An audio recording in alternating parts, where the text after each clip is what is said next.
What you're seeing here is my very first video on the SerpentZA channel, which I posted in 2008. It's me messing about, buying some baozi in the morning, riding around the local urban village right next to my apartment complex, and working on an old scooter. However, what some of you might not know is that I actually had another channel before I made this video, and it was called the PSP Traveler. The PSP Traveler was kind of a fun little experiment. I had just invited somebody to come from South Africa to come and work and live in China. It helped him get there. And I thought, I need to show this guy around and show him all the interesting spots in the city. So why not make some videos about it, you know? And, you know, we just bought PSPs, you know, the Sony handhelds. And there's a camera that comes along with the PSP. So we thought, wouldn't it be fun to walk around and record everything on a PSP camera? I mean, you have to understand, this is 2007. This is a long time ago. Smartphones, I mean, the iPhone had only just been released in 2007, I believe. And prior to that, there were no real good phones or cameras that you could go film anything decent on. So this was just a fun little experiment. And so I took him around the city to various places, and it actually turned into more of a kind of a little fun exploration documentary type series to show people about China. We discussed things like Mid-Autumn Festival and all that kind of nonsense. But of course, it really took a lot for me to get to this point in the first place.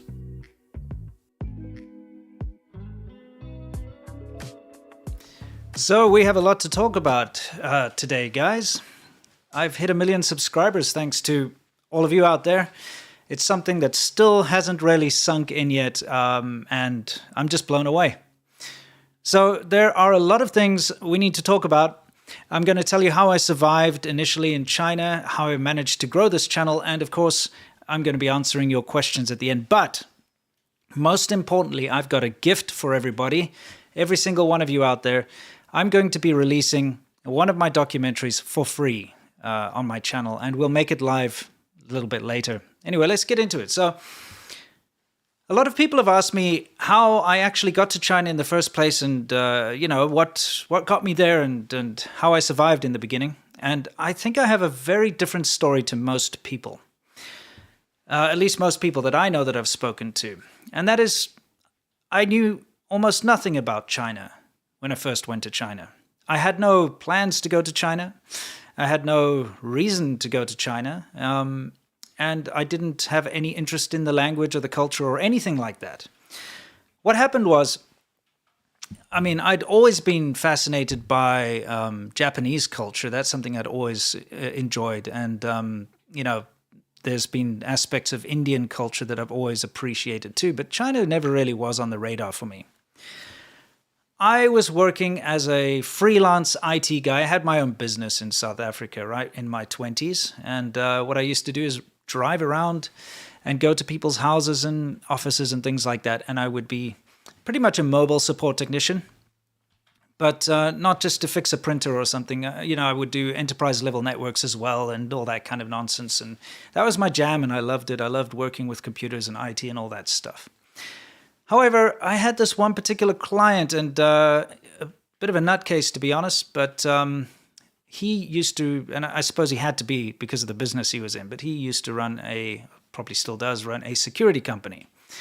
And he would do all sorts of things like offer VIP escorts when people would come to South Africa and all that kind of dodgy stuff. But on top of that, he also used to import security cameras from China.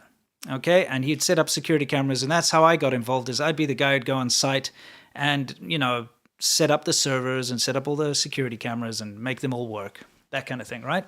So anyway, he invited me to come with him to Shenzhen, China.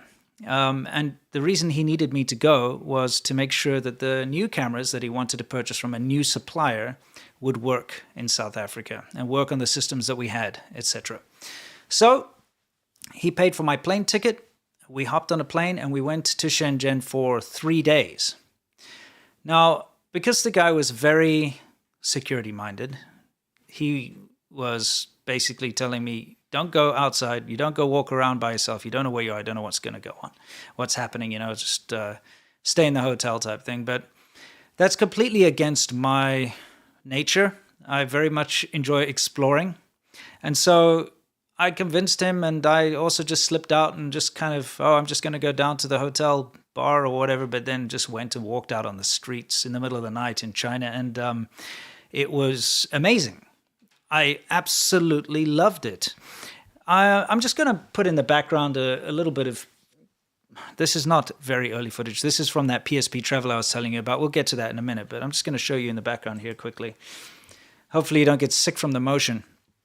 But anyway, I went out at night, and people were on the streets having beer and barbecue and having a great time, and there was a lot of energy, and there was an amazing vibe. And, I was 25 years old at the time, and at that age, that's all you want in life, is you want to be able to go out and just relax and have fun and party and all that kind of stuff. So I convinced myself after those three days that I really needed to go back to China and find a way to stay there. So flew back to South Africa.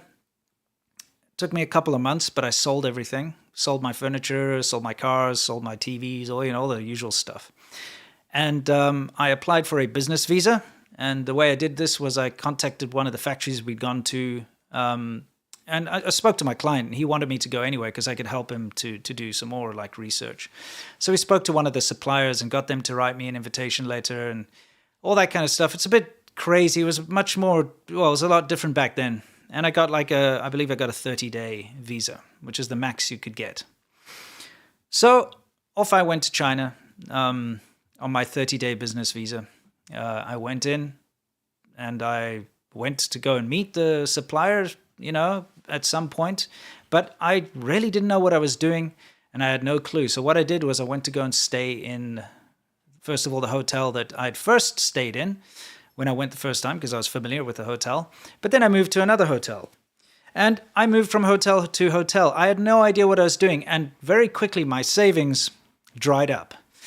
That's what happens when you're living in hotels. And the average was, for those hotels I was staying in, was between sort of 200 and 400 RMB a night, which back then was a lot of money for me. And it really ate through my savings, like I said. So I ended up in a position where I was running out of money fast. Now, one thing that I've never really mentioned up until this point was the first time I went to China. On that 3-day business meeting, I actually met a girl, and, we kind of had a thing and kept in contact, right? And it's strange, I could speak to her in Japanese, but not Chinese, because at the time I could speak intermediate Japanese, right? And she worked for a Japanese restaurant. In fact, you can see right behind me there, inside that hotel, the airlines hotel, there used to be this fantastic Japanese restaurant, very authentic, called Umeda. And she was one of the waitresses, and I'd gone there, and that was just down. I was actually staying in that hotel that you can see, the Guangdong Hotel. That was the hotel I stayed the first time I went to China. So I was right around the corner there. That's how I'd met her and all that kind of stuff. So I kept in contact with her. So she stuck around, and we were having a good time together, and she was kind of showing me around for the first, I'd say, couple of weeks until the money dried up, and then she just disappeared, which was, kind of a hard thing for me to cope with. But I had a feeling that would happen. She did resurface a couple of years later, by the way, when she saw me on TV and she tracked me down, but that's another story for another time. Thing is, here I was in this foreign country where nobody could speak English. You have to understand, when I went there, when I was living there in the beginning in early 2006, nobody could speak English in Shenzhen. Nowadays there are plenty of young people that, can speak a middling amount of English, but you won't find them in the service industry. That's the thing. You won't find them behind the newsstand. You won't find them in the restaurants as a waitress or something like that. The people that are usually very well educated, they end up, taking up bigger office jobs or going overseas or whatever it is. So you don't find English-speaking people out there in general, in public, right? So it was tough for me, very, very tough, because here I was stuck in a country where I couldn't speak the language, I couldn't read the language. As you can see, everything's just kind of like, what's going on? I had no more savings. I literally had enough for about a week more of living in a hotel.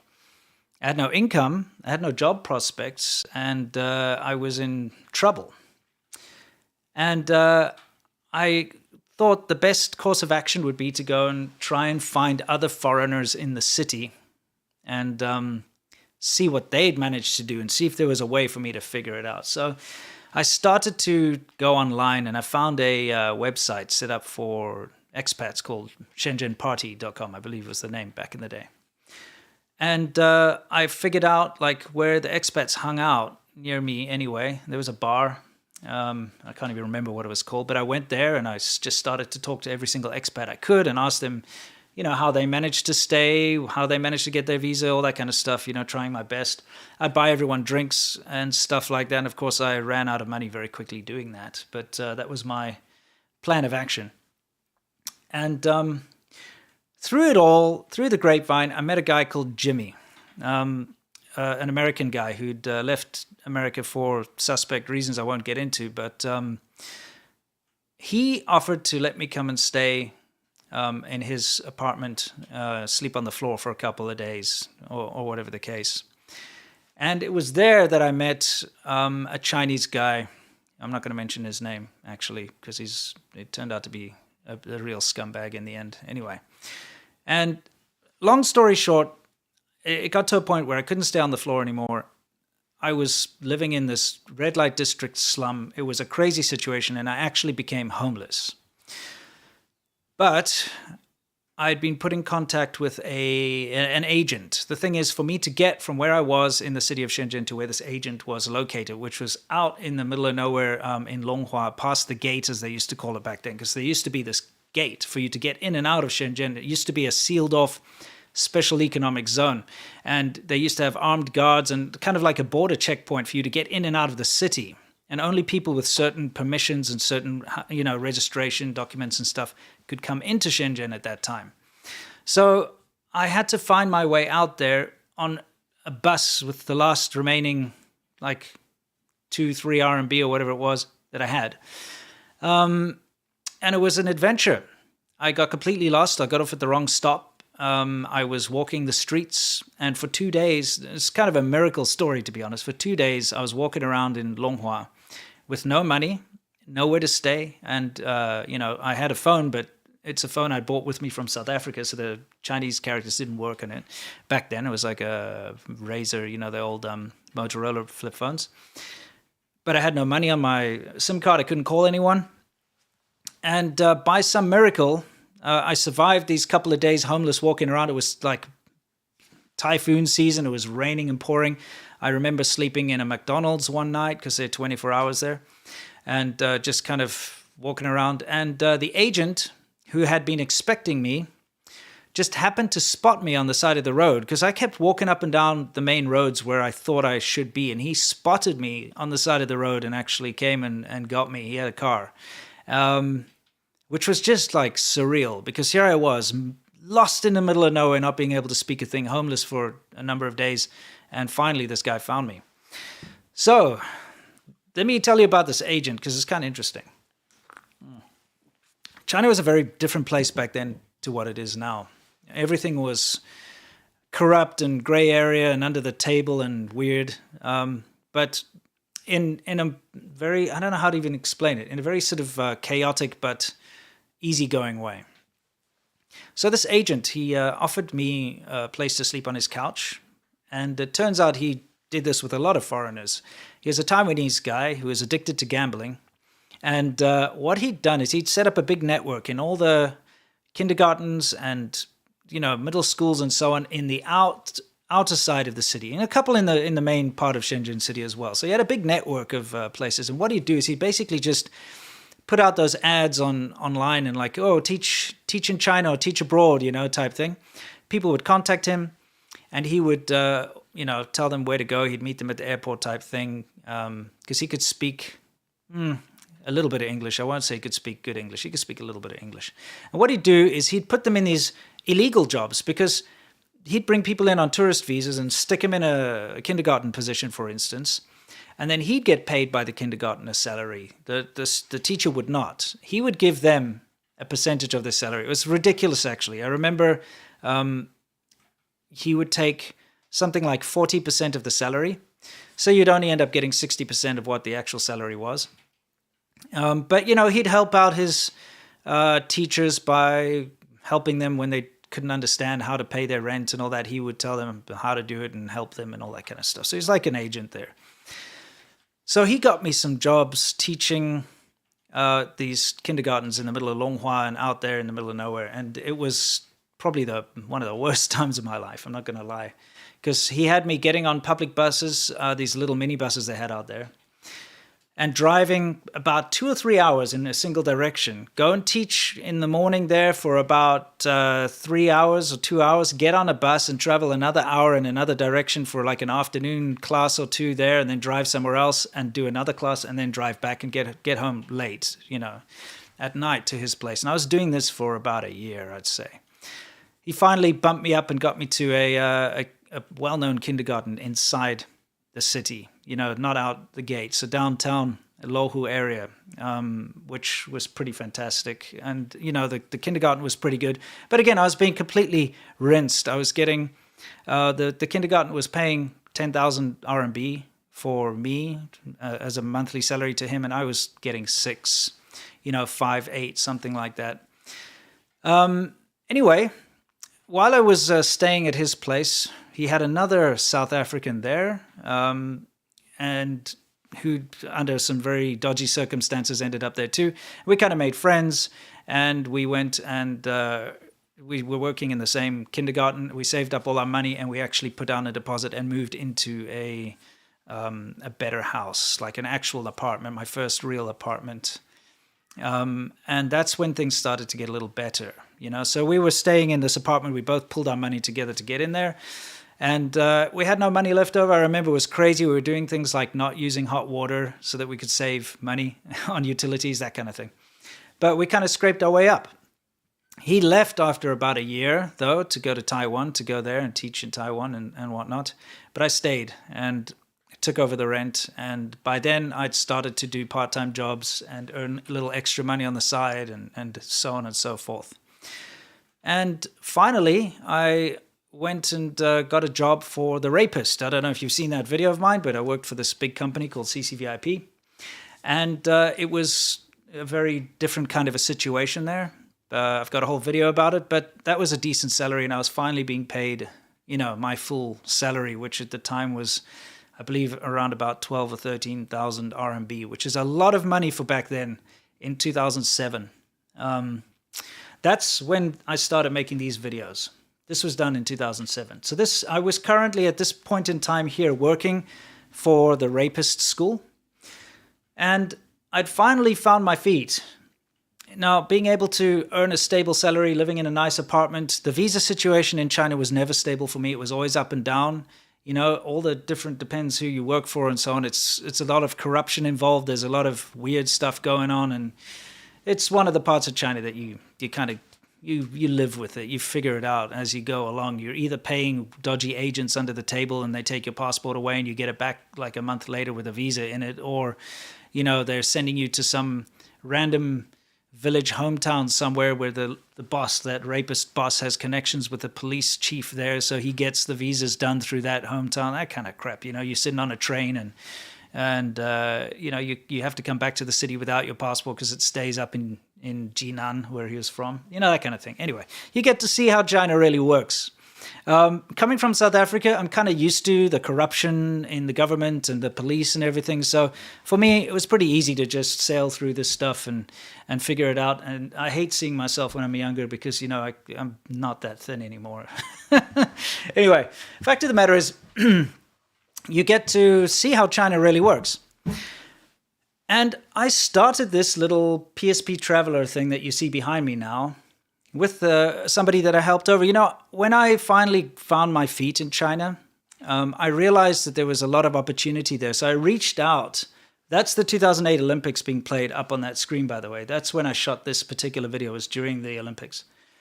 I started the PSP Traveler in 2007. This is 2008. This is one of the later videos. Anyway, so let me get back to that. When I found my feet and I saw the opportunity, I reached out to a lot of my friends back home who I knew were kind of having trouble finding jobs or just not having a good time of it. So I actually managed to convince a number of people to come over to China, and I found them jobs.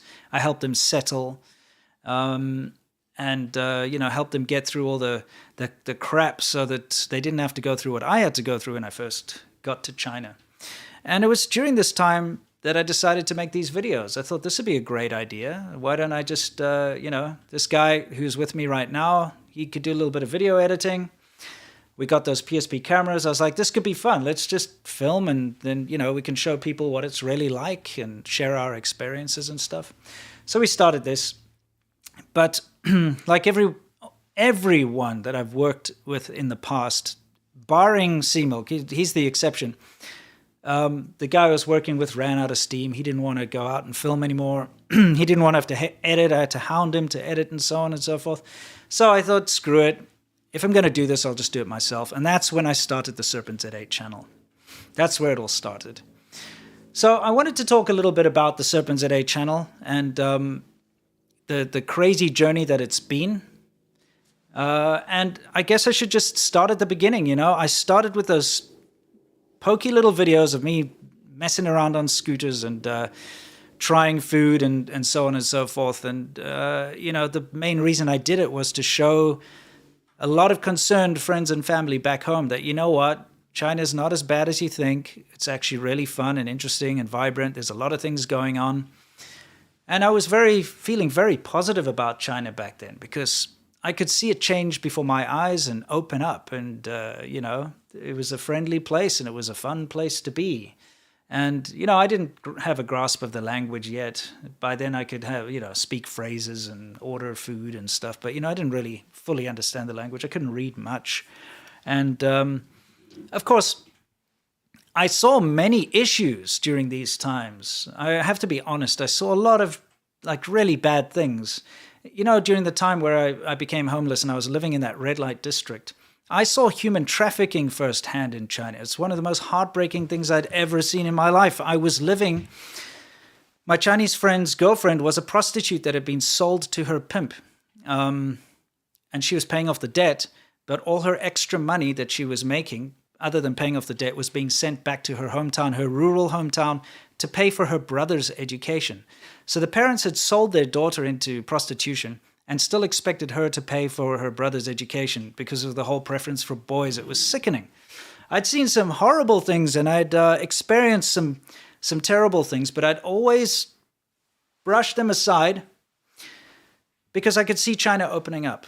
I wanted to give China a fair shake. The positives still outweighed the negatives for me, So for me, I was very happy to just continue showing the fun, interesting, positive things and ignore the very real and in-your-face societal problems and issues that I experienced. And that can explain, hopefully, to a lot of you why I was so positive in the beginning of my channel. Also, you have to take into consideration the honeymoon phase. When you go to a new place, everything's wonderful and different and interesting and, all that kind of nonsense. And you have to justify to yourself and others why you've made this choice to move across the world to another country. So anyway, things started to get better and better as far as my channel's concerned. As far as views and interest, I should say, I couldn't monetize my channel. I think I only monetized my channel for the first time in about 2014, 2015, thereabouts, if I remember correctly. And that's only when YouTube decided to allow anyone to monetize their channel. Before that, I couldn't. So I was just doing it out of passion. And people would send me messages and they'd ask me questions like, hey, what's it like to live in China? Is rent expensive? Can you buy a car? What's it like to study in China? What's it like to be in a relationship with a Chinese person? So what I'd do is I'd take all these questions and they would give me ideas to make videos. And that's what I'd do, is I'd go and make videos based on those questions. And that brings us to the first ever controversial video that I got a lot of pushback on. And that is my video titled, Are Chinese Girls Easy? It's a question, by the way. And it's the title. That's all. That's all that really rubbed people up the wrong way, because the video itself is actually very benign. If you watch the video, it's straightforward. I suggest you do watch it, by the way, if you haven't. All it says is that, yes, it's very easy to get into a relationship in China. And it is. I mean, I got into a relationship in the first 3 days I was in China. So that's proof, right? During the video, I'm approached by random girls on the street as well. That's some more proof right there. So it's easy to strike up conversations, easy to get into a relationship. But the relationships aren't easy. The whole idea of casual relationships is not a thing in China. At least, maybe it is more these days, but definitely not back then. If you get into a relationship, you know, within a couple of weeks, you probably hear the word marriage being thrown around. You know, it's different. You know, Chinese culture is all about getting married young, having children. There's a lot of pressure from the parents and the grandparents and all that. So it's a very different situation. So the video really just tells people that, yes, it's easy to get into a relationship, but it's not an easy thing to do. And it's not an easy relationship to be a part of. And you have to take it seriously. And you have to respect the traditions, etc., etc. So the video itself, like I said, is not bad. But the title, I guess it's because a lot of people cannot distinguish the difference between a question and a statement. Because if I were to ask you a question, for instance, is the moon green? It's different from me saying the moon is green. You see, it's two different things. So asking the question, are Chinese girls easy, is different from saying Chinese girls are easy. See the difference? But most people didn't see that difference. And it could be a language barrier thing. It could be just, I don't know what it is, but it really, really pissed off the ultra-nationalists. Because, you know, unfortunately, there's a big thing in China with, you know, the fact that there's a women's shortage in China.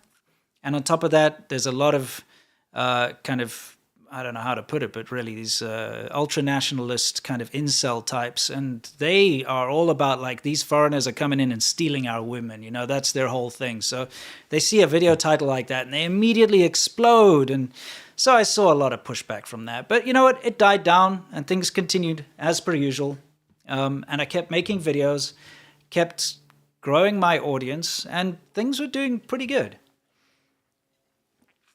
The thing is, I did start to see some awful things and how bad the Chinese government can be. It used to affect me a lot. In fact, it affected me a lot around this time, believe it or not. This was just before this is during the Olympics, but just before I shot this video, before the 2008 Olympics happened, quite a bit before, in fact, so even in 2007 still, they started to crack down on foreigners. And I mean big time. First of all, they forced everybody who was going to renew a visa could no longer renew your visa in Hong Kong or so on. You had to fly back to your home country. And in fact, that was the only time I ever went back to South Africa, was for 7 days in 2007. I haven't been back since. So they forced everyone to fly home. They used to check up a lot. I used to get knocks on the door at 11 p.m. and there'd be like 8, 9 policemen. They'd come into my house, check my papers, all that kind of stuff. When the torchbearer was running through Shenzhen, I was studying at the Shenzhen University at that time. I was studying Mandarin Chinese. And I can't play this yet. I can't play it. Sorry about the torture. I can't play that. We'll get back to that in a second. Sorry, that's coming up. So during the torch-bearing, let me just get everything ready in the background. Okay, it's ready? Good. During the whole torch-bearing ceremony, we were studying that morning in the Shenzhen University. We were told that if we didn't leave within the next 5 minutes, we'd be locked in. Because what they were doing was they were locking all the foreigners in the university. Were not allowed to leave campus because they were concerned that foreigners were going to go and interfere with the torch. Because there'd been some, in France and England, I believe, there'd been some people trying to extinguish the torch, you know, and saying free Tibet and that kind of thing, right? So they were worried that foreigners were going to meddle. So they locked the foreigners in the university. So I got to see firsthand some of these things, and it was very, very disturbing. It was kind of telling about what was to come in the future. But again, I ignored it. Positives outweighing the negatives, right? Anyway, let's fast forward. I kept making videos. Everything was going well. And it got to a point where I could now read and write the language pretty well. I could understand Chinese fairly well. enough that I could now keep track of what was going on in the news and, what people were talking about online and, what my clients were telling me and what my friends and Chinese colleagues and stuff were telling me. And it got to a point where I started to get really annoyed.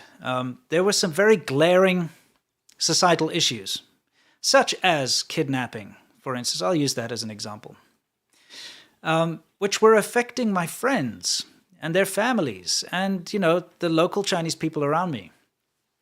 And, being brought up in a Western society, and, South Africa, yes, it's not the West, but it's a European. It's based on, ex-British, Dutch rule, that kind of stuff. So it's got the same laws and the same ideas and the same basic culture, I could say. You grow up in a society where if there's something bad going on, you talk about it, you discuss it, you bring it to people's attention so that it can be fixed, Because if nobody talks about something, it never gets fixed, right? It'll just be continuing on the same way. And I found that these very big issues just were never talked about. So I started to talk about them. I made videos about the kidnapping in China, for instance. And man, people didn't like that. Because they've got a thing in China. They got a saying. It's jia qiu bu ke wai yang, which means the ugliness of the house cannot be shown outside. And that very perfectly explains China as it is today. And well, in modern China, I should say. And that is, it's okay for Chinese people to talk about the ugly things going on in China within them by themselves. But a foreigner talking about it and telling other people about it, that's not okay. So that's when I started to see a big downward spiral. But you also have to understand that Xi Jinping had come into power and things were changing. Those communist symbols, which when I first got to Shenzhen were being taken down, they used to have those big one-child policy banners on the buildings and the hammer and sickle all over the place, but they started to be taken down and replaced with beautiful murals or artwork or just, whatever. You go into the park, you wouldn't have to see a freaking commie flag flying there anymore. You just see like a Shenzhen Park flag or something.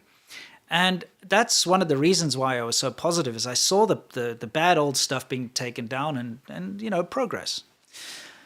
So that stuff unfortunately started to come back. You started to see the hammer and sickle a lot more. You started to see a lot more of the old propaganda stuff popping up and this whole like national pride thing starting to really ramp up again. And it was just kind of getting a little uncomfortable, when this sort of thing happened.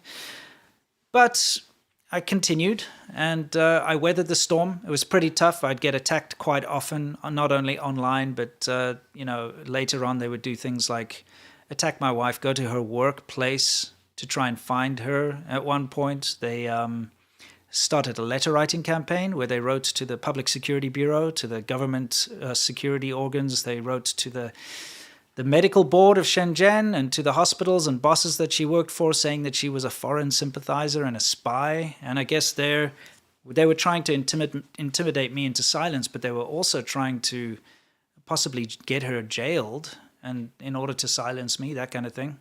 Because that's how the Communist Party works, and that's obviously these horrible trolls, they pick up on that and they try to employ the same tactics. Anyway, it started to get a bit bad. But in around about 2014, I believe it was, I got contacted by China Radio International, which is a state broadcaster, and they do propaganda and so on. And they were doing a series, about notable South Africans living in China. Because at that time, there was a big deal being signed between the Chinese government and the South African government. So in order to kind of promote this whole thing, they did a whole series about successful South Africans living in China. So I came onto their radar. They came down to interview me. I remember I had 38,000 subscribers at the time, which to me was huge. And it still was the biggest YouTube channel in China, if not one of the only ones. There were very few at the time. They came down to interview me. And one of the cameramen was a British guy who later became a very good friend of mine.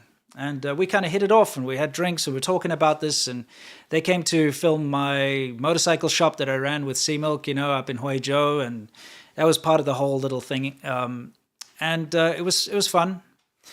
So anyway, this guy, this British guy, and myself, we discussed the fact that I used to do motorcycle adventures because, I had the motorcycle shop. I used to build my own bikes and ride around China. That's something I'd been doing for years.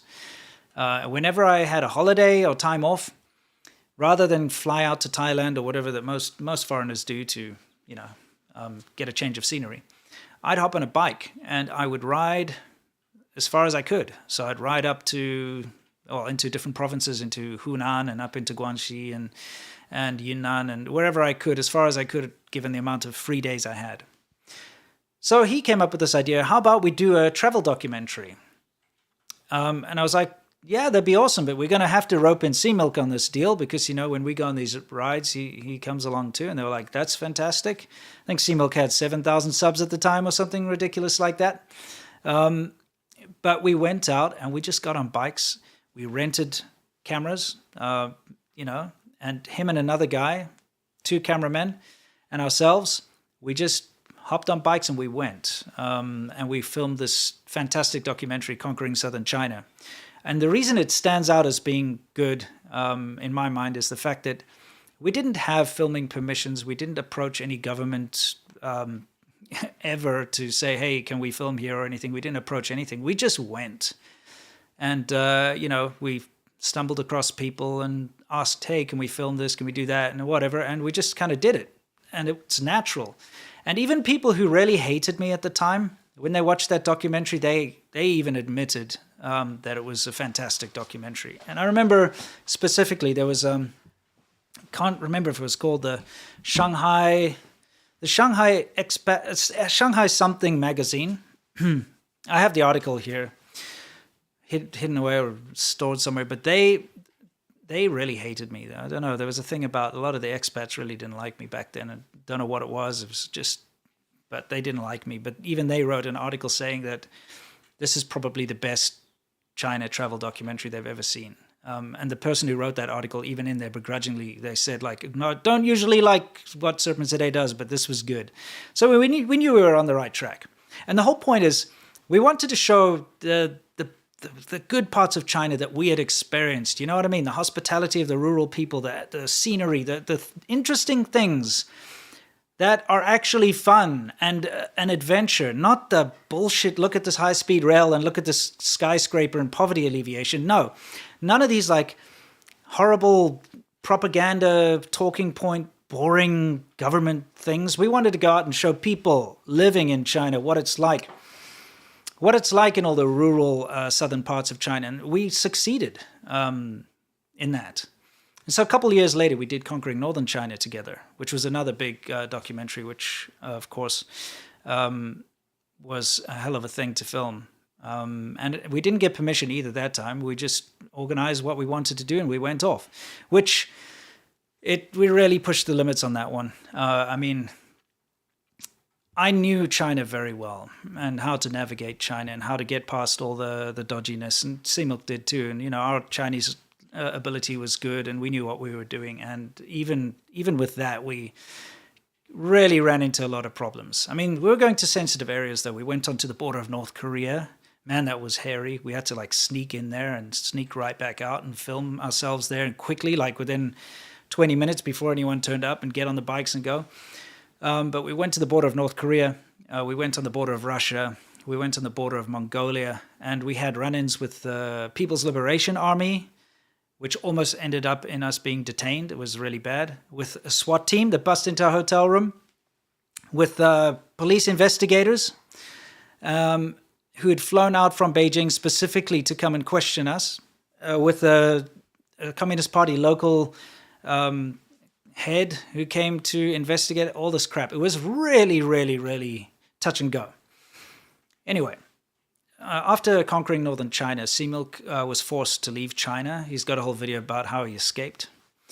And I was left by myself for about a year and a half, I'd say, in China, right? Now, during that time, I decided, and with my buddy, the producer, decided that we wanted to do one more documentary.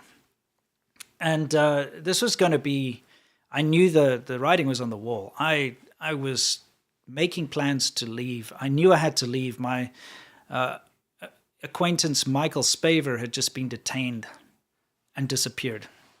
Somebody who I had been speaking to on WeChat, somebody who's got direct contact with me, right? And I knew that I was in trouble and that if I didn't get out of China, it would be me next, you know. And the negativity had ramped up massive around me. There were forums out there trying their best to try and disrupt my life and trying to get me into trouble with the law and reporting me as a spy and all this other crap. And I'd been visited by the police a bunch of times. And I was just getting to a point where I knew I had to leave. So this last documentary was very difficult to film. This time it was a smaller crew. Of course, Seamilk wasn't along. Still the same camera guy and producer. This time we used, less professional equipment. We didn't go and rent very expensive cameras. We actually ended up using my Sony a7 III and another professional camera kind of in tandem. And it was a little scaled back, you could say, but not really. We still did the whole thing. We went to all these different cities. We got the drone footage. I flew the drone, for a lot of it. Not all of it, but I flew the drone for some of it. We filmed everything. We went to the 4 biggest cities, the first-tier cities in China, and it was fantastic. And this video, this documentary, which came out fantastic, by the way, it's still one of my proudest moments. It's like my swan song, my ode to China, so to speak. It was my last hurrah, where I got to try and show the positive things in China, the people who go against the grain, the people that are doing important things in China, you know? So it was all about the big cities and interesting people that live in these cities. And that's the documentary that I'm going to be releasing for you free on my channel live in a couple minutes. First, though, I thought we'd look at a trailer for that together, and I could give you a little bit of, behind the scenes, so you can get an idea before you go and watch it, because I can't wait for you guys to actually watch this documentary. It's, like I said, it's one of my proudest moments, and it's now going to be on my channel forever. Let us switch back to this. And I'll give you kind of a blow-by-blow commentary on what's going on here, because I tell you what, this is very, very cringe, especially the opening. Anyway, let's do this. Let's take a look. Boom. Let's do it. 我老婆是一个医生. I suppose it would help if I got the audio working, wouldn't it? Just give me a second. I'm always doing this nonsense. Audio? Because this is super important that you hear this horrible stuff. This horrible rap of mine. That should work. Okay, let's try that again, shall we? Oops. Yeah. Right about there. Okay, so audio should start coming in, and I'll get out of the picture. Here, let's do it. 我老婆是一个医生，我很喜欢中国人，我来了中国好多年，我也有好多朋友圈。That didn't sound right.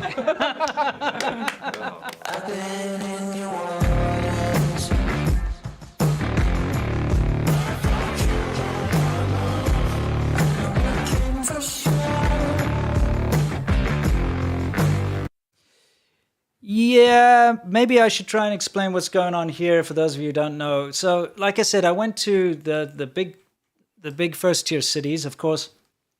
Have to go to Shenzhen, because that's where I lived for 14 and a half years. So I went to Shenzhen, Guangzhou, Beijing, and Shanghai. Those are the big cities I went to. And I went to meet interesting people like this guy, who's very courageous for where he is and what he's doing, but basically an artist who does nude photography and things like that in China. So for those of you wondering what that's about. 做这样的照片在中国是不是很难做？对，非常难，就经常被封禁、被屏蔽什么的。欢迎我们直播间的宝宝们，这是我们的 Vincent。 It really is a big deception, because she could literally just be your grandmother. 不要拍了，不化妆。 Yeah, so in Shanghai, I went to go to a streaming house. So you really can see behind the scenes what it's all about. It was kind of a surreal experience. You know, you're dealing with people that live in this house, and that's all they do is they sleep, wake up, and do live streaming to earn money. And it's kind of a crazy situation. Anyway, it's fun to see. In Guangzhou, I went to go and meet a guy who was breeding mosquitoes to, you know, get rid of mosquitoes, which is kind of fun. It's kind of cool. They're breeding infertile mosquitoes and then releasing them into the wild. These are our friends. They're going to help us rid the world of disease. All the people come here for their startup projects. If you want to... Yeah, and in Shenzhen, of course, I met with my friend Naomi, and we built a gadget together. We walked around Huajian Bay and stuff, the electronics areas, which is a lot of fun. It's definitely one of the highlights of the, you know, of the show. To get something done, definitely come to Shenzhen.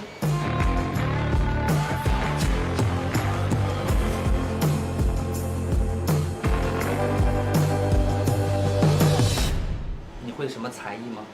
是我们重复过地遍，又付出了几年，还在坚持做着酒。看他们各执着己见，说梦想能实现，在真理之中做着秀。 China's a very complicated and interesting country, and only by looking beneath its surface and getting to know its people can you really begin to understand it. This is going to be in my future videos as well. 有些艺人变得就是他必须要为了挡纹身而不是他自己这种。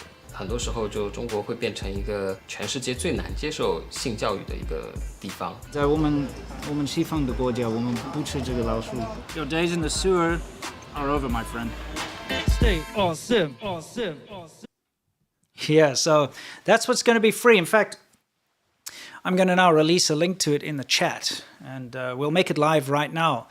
After it's made live, I'll answer your questions and we can have a relaxing discussion, and feel free to ask me anything. You know, I have always been an open book, and anyone who's ever met me in real life has always told me that, you know, they didn't expect me to be the same in real life as I am in the videos, but that's really me. So you can ask me anything you want, and, you know, I'll answer it within reason, obviously. But anyway, let's make it live, shall we? And then I'll give you the link in the description here. So let me take a look here. Stay Awesome China, full documentary. Let's make it public. Done. And save. I guess that means it's public now. This is, I really, really hope that all of you can watch this if you haven't seen it. Even if you have seen it, go watch it again. It's just so cool, so much fun. Here we go. I'm going to post it in the chat here. Bam. Did that go through? Right, so now there's the link in the chat, and I think I can add it to the settings as well. Just make sure of something here. I just don't want to lose the super chats. I'm just making sure I've backed them up here. It's always a bit dodgy when you're doing these live streams, I'll tell you what. Okay, I think that's all of them. So now I can go and let's copy that link again. So I'm going to put it in the description of this video as well, if I can. Oh, you go edit here? Yeah, there it is. Okay, so hang on.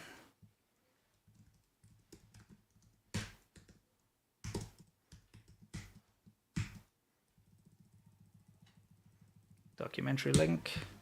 I'll make it look prettier later. Okay, I think that's good. All right, so now it's live. So please go and open it up. Get ready to watch it when we're done, because now it's time for me to answer some questions. I'm going to start with the super chats, and you know, let's see. Like I said, be as candid as you want. First, I have to start with the guys who sent before the stream. So Charles Womack, I want to say thank you very much, mate. And Click All Night said, congratulations again on 1 million. I followed you since you were sitting in a Chinese park talking about girls. Your success is well-deserved. Looking forward to seeing the plaque YouTube sends you. Thank you. And yeah, I'll be definitely showing that off when it arrives. I've actually they just sent something to me yesterday asking me to apply for it. So I applied for it yesterday. We'll see how long it takes. A. Watson, thank you. And John Lee, thank you. Seriously, thank you very much. All right. Jerry Huang, friend of the channel, says, very exciting event. Here's a super chat as a sign of gratitude. Thank you very much. Again, it's my gratitude that I should be showing to all of you guys out there. You have no idea. I was really, I could have continued to simply be an ESL teacher and a business trainer and whatever else I was in China, but it would have been a very dead-end life, to be honest, if I just continue doing that, because there's only so much you can do. And unfortunately, you do see this a lot. You see a lot of older foreigners kind of stuck in the same old grind of doing that in China and never really getting anywhere. And it's kind of depressing because I had a conversation with a friend of mine who was also into ESL. He was on the higher end. He used to do the IELTS stuff for the British Council.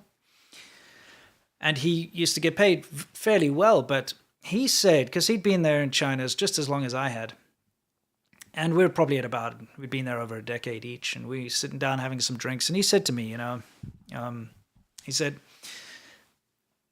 I've really screwed up. He said to me, during my time here in China for these past 10 years, I've had a great time. It's been a real adventure, but I haven't learned anything. I haven't acquired any skills, I haven't got anything I can put down on my resume. If I were to go back home now and apply for a job, there's nothing I could do. Nobody cares if you've taught 10 years, ESL, IELTS, English as a second language stuff in China. That doesn't help you get a job. And, that was a conversation I remember very clearly, because it's kind of true. The skills you learn as an ESL teacher, they don't really apply anywhere else, other than if you're going to go teach abroad in Asia or, somewhere like that, because you can't now go back to England and be an English teacher in England, because that's a completely different kind of English teacher, where you need proper different degrees in different ways, and ESL is a completely different animal.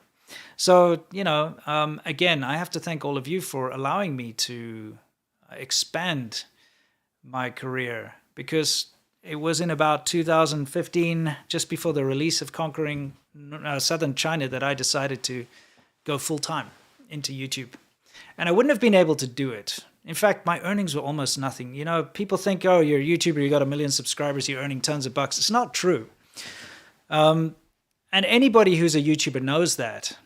It seems like you're going to get a lot if you're getting millions of views, but you actually don't. It depends on the CPM of each video and so on. So what I can tell you is that if it wasn't for my patrons who, generously support me every month, I wouldn't make rent and daily, utilities and all that kind of stuff just from the YouTube ad revenue. It's not actually that good. But again, if it wasn't for you guys, and if it wasn't for the support you've shown me over the years, I wouldn't have been able to take that leap where I decided to go into it full time. And I went into it full time, and it's been the most frustrating, rewarding, wonderful, terrifying experience of my life. It's been incredible. And to reach this point now where I have 1 million subscribers is something I never, ever, ever thought would be attainable. But it is thanks to all of you that it is. Anyway, let's move on. Tom Keller, thank you very much, says, thanks for the amazing content. Here's to another 1 million subscribers. Well, I mean, we can only dream, right? Cairo says, congrats, brother. Keep up the good work. We're with you. Thank you. Jonathan Lau says, congrats on 1 million. Just wondering, will Taiwan be invaded by China now due to Ukraine? I know C-Milk made a vid on that, but that was before the invasion. Honestly, no, I don't think so. I think this conflict has probably changed a few minds in China because they thought it would be easy. And now they're seeing, Russia was boasting about taking Ukraine in a couple days. They didn't. They still haven't. And so China's been bragging about taking Taiwan in a couple of hours. And they're just, well, if Russia couldn't do it and it's a next door neighbor that they can just roll tanks over the border, how are we going to do it if there's an island that we have to send people over on ships and stuff and in planes? It's a different story. So I think they're thinking about it very long and hard now, a lot more than they did in the past. Dion Chapman, good morning from Sydney. I'm in a different city this weekend. Well, enjoy it. Thank you very much for Arkham Killzone. And Sicklid says, congratulations to the hardest working man on YouTube. Thanks. I mean, obviously there are harder working people out there, but I got to tell you, anyone who thinks YouTube is an easy job is bonkers. Thank you, Mimi Lee. And Elitus Magi. Congrats on 1 million, brother. get yourself a beer on me. Nice haircut, by the way. Thank you. And I will. I'm definitely, you know, I want to celebrate. I want to drink a lot, but I got the live stream tomorrow with Sea Milk. And if I'm groggy on there, it'll be your guys' fault for encouraging me, all right?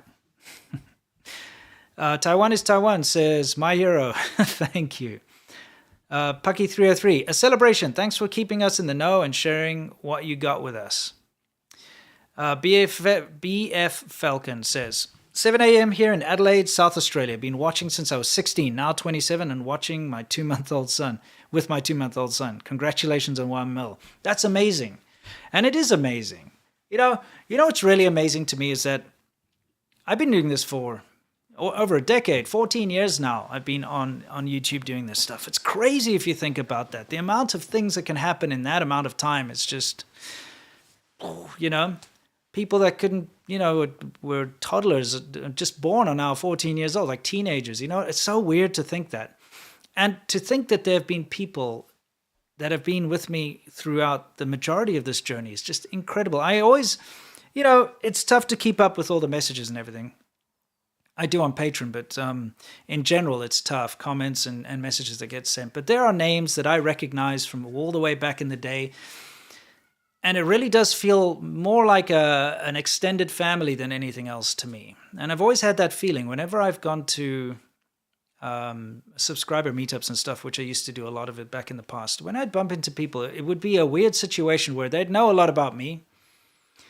But they'd be a stranger, but they wouldn't be a stranger because it's kind of like meeting an old friend, but you just have to catch up because they know what you're all about. They know what you're talking about, and you just have to find out about what they've been doing recently. It's kind of a weird situation. But again, thank you to everyone who's been with me for so long. And even if you've only been with me for a couple of days or a week, welcome. It's so nice to have you here. Josema Lucas says, congrats, been a follower for a long time. Your adventures is like a win for all of us. Most deserved million subscribers ever. Thank you. It's crazy how long it's taken and how, you know, it's been a journey. And the journey's not over. Don't you worry. I still got plenty of pep in my step. Okay. Ewa Raymer says, good day from Poland. The first time I came across your channel was 10 years ago while living in Hong Kong.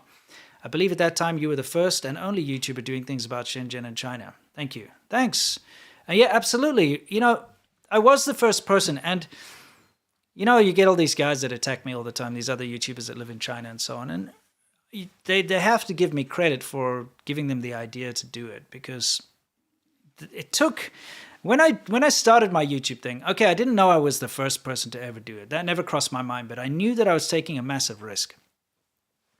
Because when you make, first of all, when I started, YouTube had not been banned just yet. It got banned very shortly afterwards, probably a couple of months to a year after I started. But the fact of the matter is, when you're in China, they black out the internet for a reason. They block out external media for a reason. They don't want journalists walking around China showing the outside world what's going on for a reason. So when I started to make videos and make them, you know, public online, I very well knew that I could get myself into some serious trouble. I knew that they could classify me as a journalist. And I knew back then that a journalist needs a special journalist visa and special permissions to do that kind of thing. The kind of thing I was doing, which is just walking around talking about what's going on in China. I knew that I was walking a very, very thin tightrope, but I took that risk. And I think it's because I had the courage to take that first step and put myself out there that I then gave other would-be content creators a path. They could see, hey, he does it, so I can do it, you know? I don't think any of those guys would have been the first one to step out and try. I honestly don't, you know? I really don't. I think all of those guys who hate my guts and make videos exposing me and stuff, I think they all owe me a great amount of gratitude for giving them the option to start a career as a YouTuber. Anyway. Dragon Force says, hey man, congratulations, and I just want to say you're my real-life superhero, role model that I look up to. Thanks for all these years of hard work. Hope to meet you in person sometime. Someday, stay awesome. Thank you so much. That means a hell of a lot to me. I never expected that I'd ever be somebody's role model. I've had some very good, strong role models growing up, my father specifically. But one thing that I know is that if we're going to survive together, as society, as the human race, really, we have to stick to doing what's right, and we have to help each other. That's really, at the end of the day, what we need to do. And if you can set a positive example to anyone, and you have that opportunity, then please do. And thank you. Mark O'Kane says, happy 1 million. Rasta Juice says, wowie, 1 million. Thanks for the fun, my dude. Thank you. And there's been some crazy fun along the way. Absolutely. Eduardo Espinoza says, greetings from Mexico. Love your videos. Hey, man, greetings. I actually went to Mexico once for a couple hours. When I visited my friend in Arizona, he took me down to Nogales, I think is how you say it. And we went over the border there. Fantastic food and very nice beer. Dennis Stafford, thank you. Boulder says, big grats on 1 million subs. And pity shout out to the CCP trolls. You're losing and making Chairman Pooh sad. Let's hope he doesn't get angry at your failure and comes for you. Yeah, for sure. Okay, thank you, Paige Greer, Osteladon, Jean-Marc and Joshua, Pets and Journal and Vlogs says, congratulations, you stayed as long as you could. Okay, yeah, I certainly did. When it comes to China, it was so close. I was on the cusp. I really knew that if I'd stuck around a couple weeks longer, I could have just ended up gone and detained. And it was getting bad. It was getting to the point where the police were always asking to see me and check my passport and stuff, and it was really frustrating, Okay, Foreign Influence says, it's not $1 million, but it should be enough for a beer. Well, thank you so much, mate. Cesario JPN says, just donating to the algorithms, appreciate it. I've got to try and figure out what's going on here. Okay, never mind. Martin Schemmel says, congratulations to 1 million people. Followed you for a long time now. Could you talk about what happened to Michael since he returned home? Could you get in contact with him afterwards? Absolutely not. And I don't think he wants any media attention, so and leave him be, let him do what he wants to do, and hopefully he'll come out one day and let us know exactly what happened. I'm just glad that he made it out. Onyx says, congratulations, Winston. Have you thought about a new collab with No Fuckers? It would be very interesting given the situation and your many similarities. Yeah, actually, I'd love to. I'm just glad that he's safe and that he's doing the right thing, and I'm keeping abreast of the situation. Anyway, let's see, where did we get to? I have to figure this out because I copied my stuff over and I've been reading it from the wrong one, so please give me a second while I find out where I was exactly. Shouldn't be too far away. I gotta find a thing called, in the meantime, oh, there it is. Okay, I got it. All right, Dievald Falun says, congrats on the 1 million subs, SerpentZA. Thank you very much, and from your surname, I take it that you're a fellow South African, and I recognize your name, and thank you very much. Awesome dude, 0007. Here you go, just because. Thank you. Yeah. Remember, guys, hit me with any questions you like. This is an open. In fact, I'll probably just loosen the ties, shall I? It's kind of like Yamcha, but not. It's just me solo. Okay. J. Leo says, do you or Seamilk have dogs or any pets at home? No, we don't. I actually love dogs. I'm a big fan. But in South Africa, we'd always have big dogs, huge dogs that are there for not only a pet, but protection as well. And you do form a massively strong bond with a dog. But, having a dog in China is not really possible. It's very impractical. And, I haven't gotten around to that point. But I do plan to get a puppy for my daughter when she's old enough. I think, she loves animals. So in the future. Brian Watson, here's to the next million subscribers. Continue to stay awesome. Thank you. Thank you. 4app, congrats to 1 million subscribers. Thank you, both you and Seamilk, for your eye-opening and entertaining content. I can't wait to see what the future brings for you. Thank you. Us too. We have a lot of hope for the future. We think things are going to really, really change. Let's put it that way. Chuck Tilly, why did you change your residence from California to Pennsylvania? Quite simple, because we had too many attempts of people trying to mess with us, you know. It's too easy for people to figure out where we are, where we were, I should say. That, and also land and so on, is much cheaper out there in Pennsylvania. So, you know, if you're going to buy a place to settle down or whatever, that's the place to do it. California is ridiculous. Like, I don't even know. Some crappy little house goes for $1 million, you know. Dawn Golden says, thank you for everything you've done and continue to do. Maybe we can get you to smoke some greenery eventually. Maybe. You know, in my lifetime, I think I've smoked maybe 3 joints in my entire life. You know, I've always been very anti-drug. Not, you know, it's a weird situation because, you know, I drink so much alcohol, so I can't really preach about like not taking drugs or anything, because alcohol is a drug after all. But I just had a friend when I was very young go off the rails because of drugs, and it completely soured me on the whole thing. Like, he started smoking weed and he got into heavy stuff, and he turned out to be it just destroyed his life. He lost it. He's pretty much like a brain dead zombie. He went off to go and join a cult, you know. It's not a good situation. So that's always been my issue. Anyway, Mimi says, if we unsubscribe en masse and then resubscribe, will YouTube send you another 1 million subscriber plaque? I doubt it. In fact, they'll probably cancel the original one and ask me to send it back.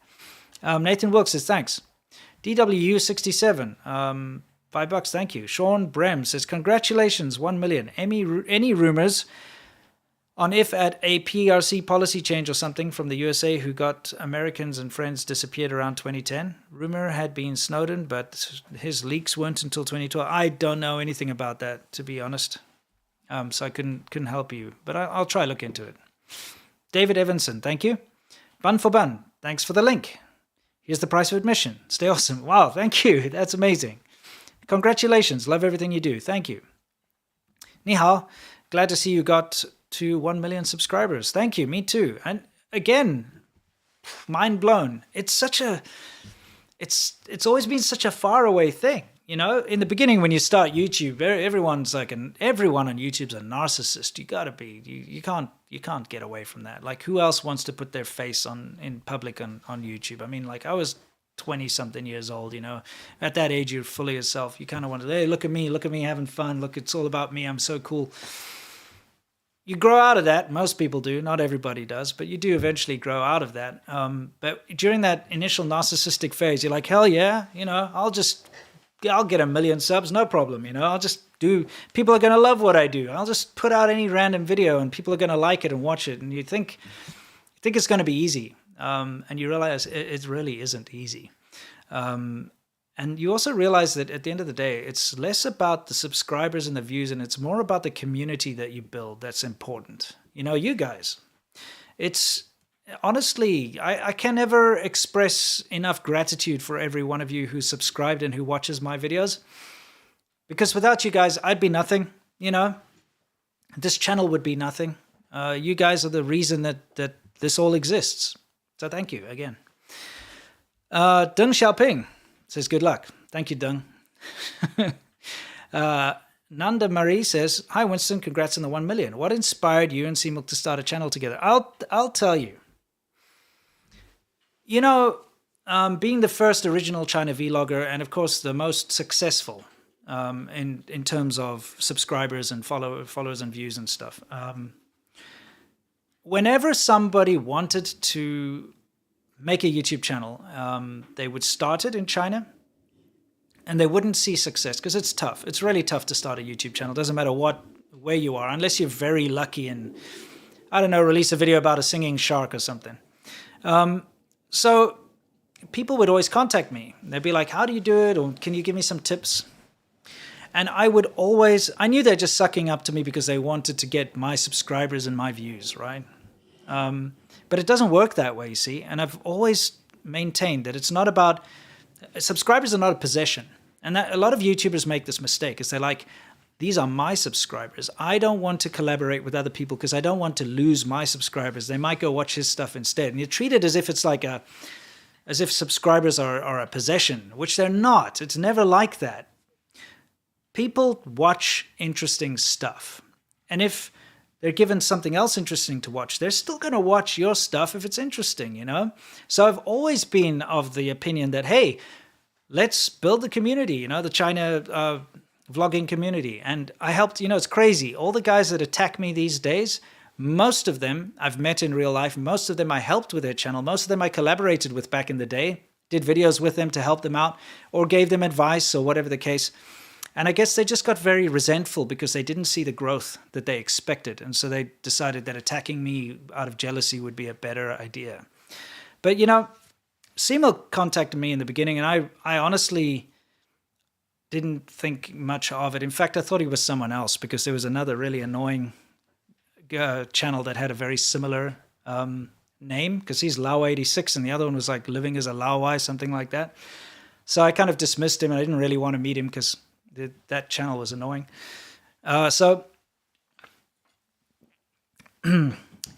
eventually he kind of reached out again. And he's like, look, I'm just up in Huizhou. It's only an hour away. Like, how about we meet up? So I was like, cool. All right. And he actually made a video on his channel to congratulate me hitting 5,000 subscribers. I remember like looking at that, and that's kind of weird. So like, let's meet up. And you know what? We met up, and it turned out that he wasn't the guy I thought he was. And we really hit it off. He's a really nice guy. And we have a lot of things in common. You know, we both ride bikes. We both used to drink a lot. You know, we enjoyed drinking. And so we got together. We had a great time. We had a massive amount of fun. And we kind of kept in contact. But we decided we'd hang out fairly often after that. But he also wanted to do collaborations with me, you know. And of course, it was the whole, like, let's see if he can build his channel type thing. But what he did that the other people didn't do was he stuck it out, because I started this thing called World How It Is, okay? I started my channel with these China How It Is videos, and where I talk about like all the different things. And so I thought, let's expand this. And I got everybody else who'd been pestering me to, you know, be a part of something. I said, let's create something. Let's create like a World How It Is. Let's create a whole big thing about like all the different cities in China. So we had Seamilk up in Huizhou, and we had, I think it was Austin up in Sichuan, and we had various people around the place, right? Had about 5 or 6 people all involved in this. And all of the other people just fell by the wayside because we had a schedule. We're like, let's make this work. We're going to collaborate together. We'll put something out once a month where we talk about something interesting in the city that we live in, and we'll share each other out and all that kind of stuff. And every single one of them, like the month would roll by, you guys ready to release? And they'd be like, oh, this and that excuse.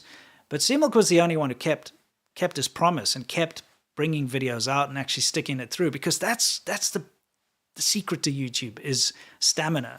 Okay. You can put so much of your time and effort into making videos, and anyone who's done it will understand how difficult it is to go out and stand in the street, especially in a place like China where everyone's staring at you. Film yourself, film something, then you have to edit it, which takes forever, especially if you've got a crappy computer like we all had back then. And then upload it. And in China, you've got the Great Firewall messing with you, so you keep getting dropped and disconnected, and you have to keep retrying. It's huge amounts of effort, and you have to bear in mind that at this time, none of us had been monetized. None of us could monetize our video, so we weren't making money from it, right? It's just trying to grow your channel.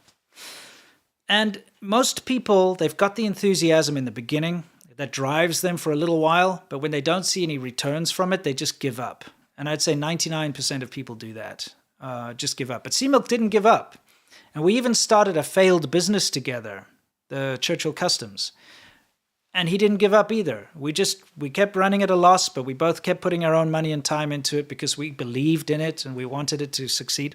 And so that's why we started a channel together. That's why I got him involved in the first Conquering Northern China documentary. That's why I've always supported him, is because he's got the willpower and the stamina to stick through something even when there aren't initial immediate rewards, you know?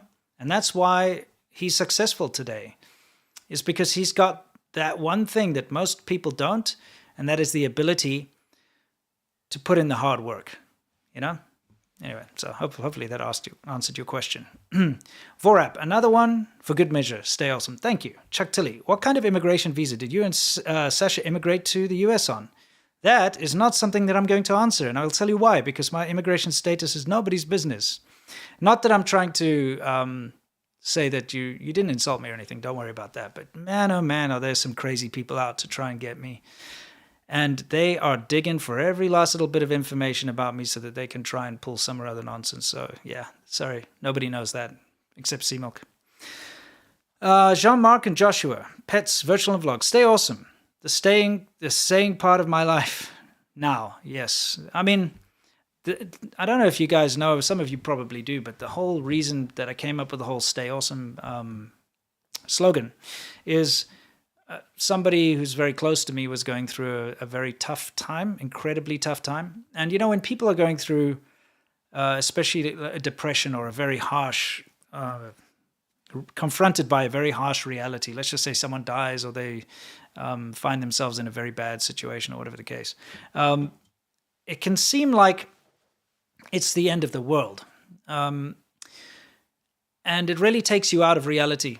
And you can feel like there's no hope. And, you know, I think everybody's been in that position at least once in their lifetime. But the fact of the matter is that it was a situation like that for this person who's very close to me. So I made that video to cheer them up and to encourage them to stay awesome, because that's about the best way I can put it, is to stay strong and to stay yourself as much as you can through any situation.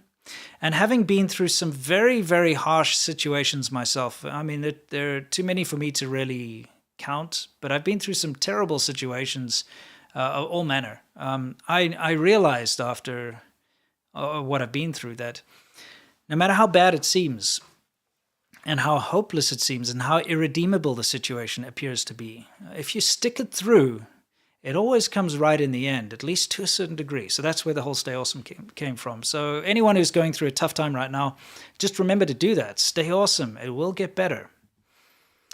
It's Dread says, thanks for everything you've done, man. 12-year subscriber altogether. Watching foreign vlog-style videos was a whole new thing for me back then. Also, you got me interested in riding bikes. That's awesome.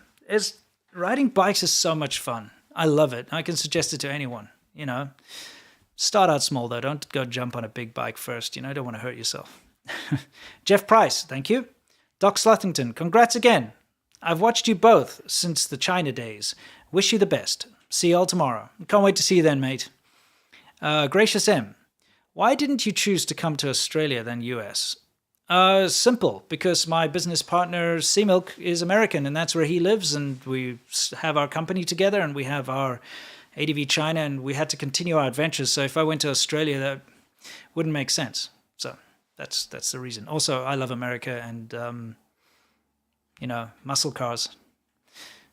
Pretty much, that's the only reason I'm here, so I can drive my Trans Am. That's it. You know, and eat a burger, like, and get fat. Yeah, and freedom, eagles and all that stuff. You know? Tony D, wow, thank you for your generosity. Says, keep us informed of the truth. And I plan to, and I always will. Frafred1, your videos have always been so interesting, especially since there's not much people talking about China. I wonder, with all those attempts on your life, haven't you thought about leaving sooner? I mean, yes, of course I did think about leaving sooner, but I had things to wrap up. And I don't have that many options. A lot of people don't really realize that being a South African, having a South African nationality, really limits your options as to where you can travel in the world. I think a lot of first worlders really take for granted how easy it is for them to just hop on a plane and go somewhere. Obviously, maybe now you're starting to realize that the pandemic it's not that easy. But I'll give you an example. When we went to Taiwan to do all those videos for ADVChina, we rode around Taiwan and all that stuff. It was a fantastic adventure. Seamilk just had to hop on a plane and go there. I had to go and apply. I had to go into Hong Kong from mainland China, I had to cross one border. I had to go and apply for a visa. I had to provide them with my bank details, with my travel itinerary, with the booked plane tickets that is coming back and forth, with a whole bunch of reasons why I'm going there, what I'm going to be doing. I had to have a daily itinerary. I had to tell them I'm going here, here, here. This was to the Taiwan consulate thingy in Hong Kong.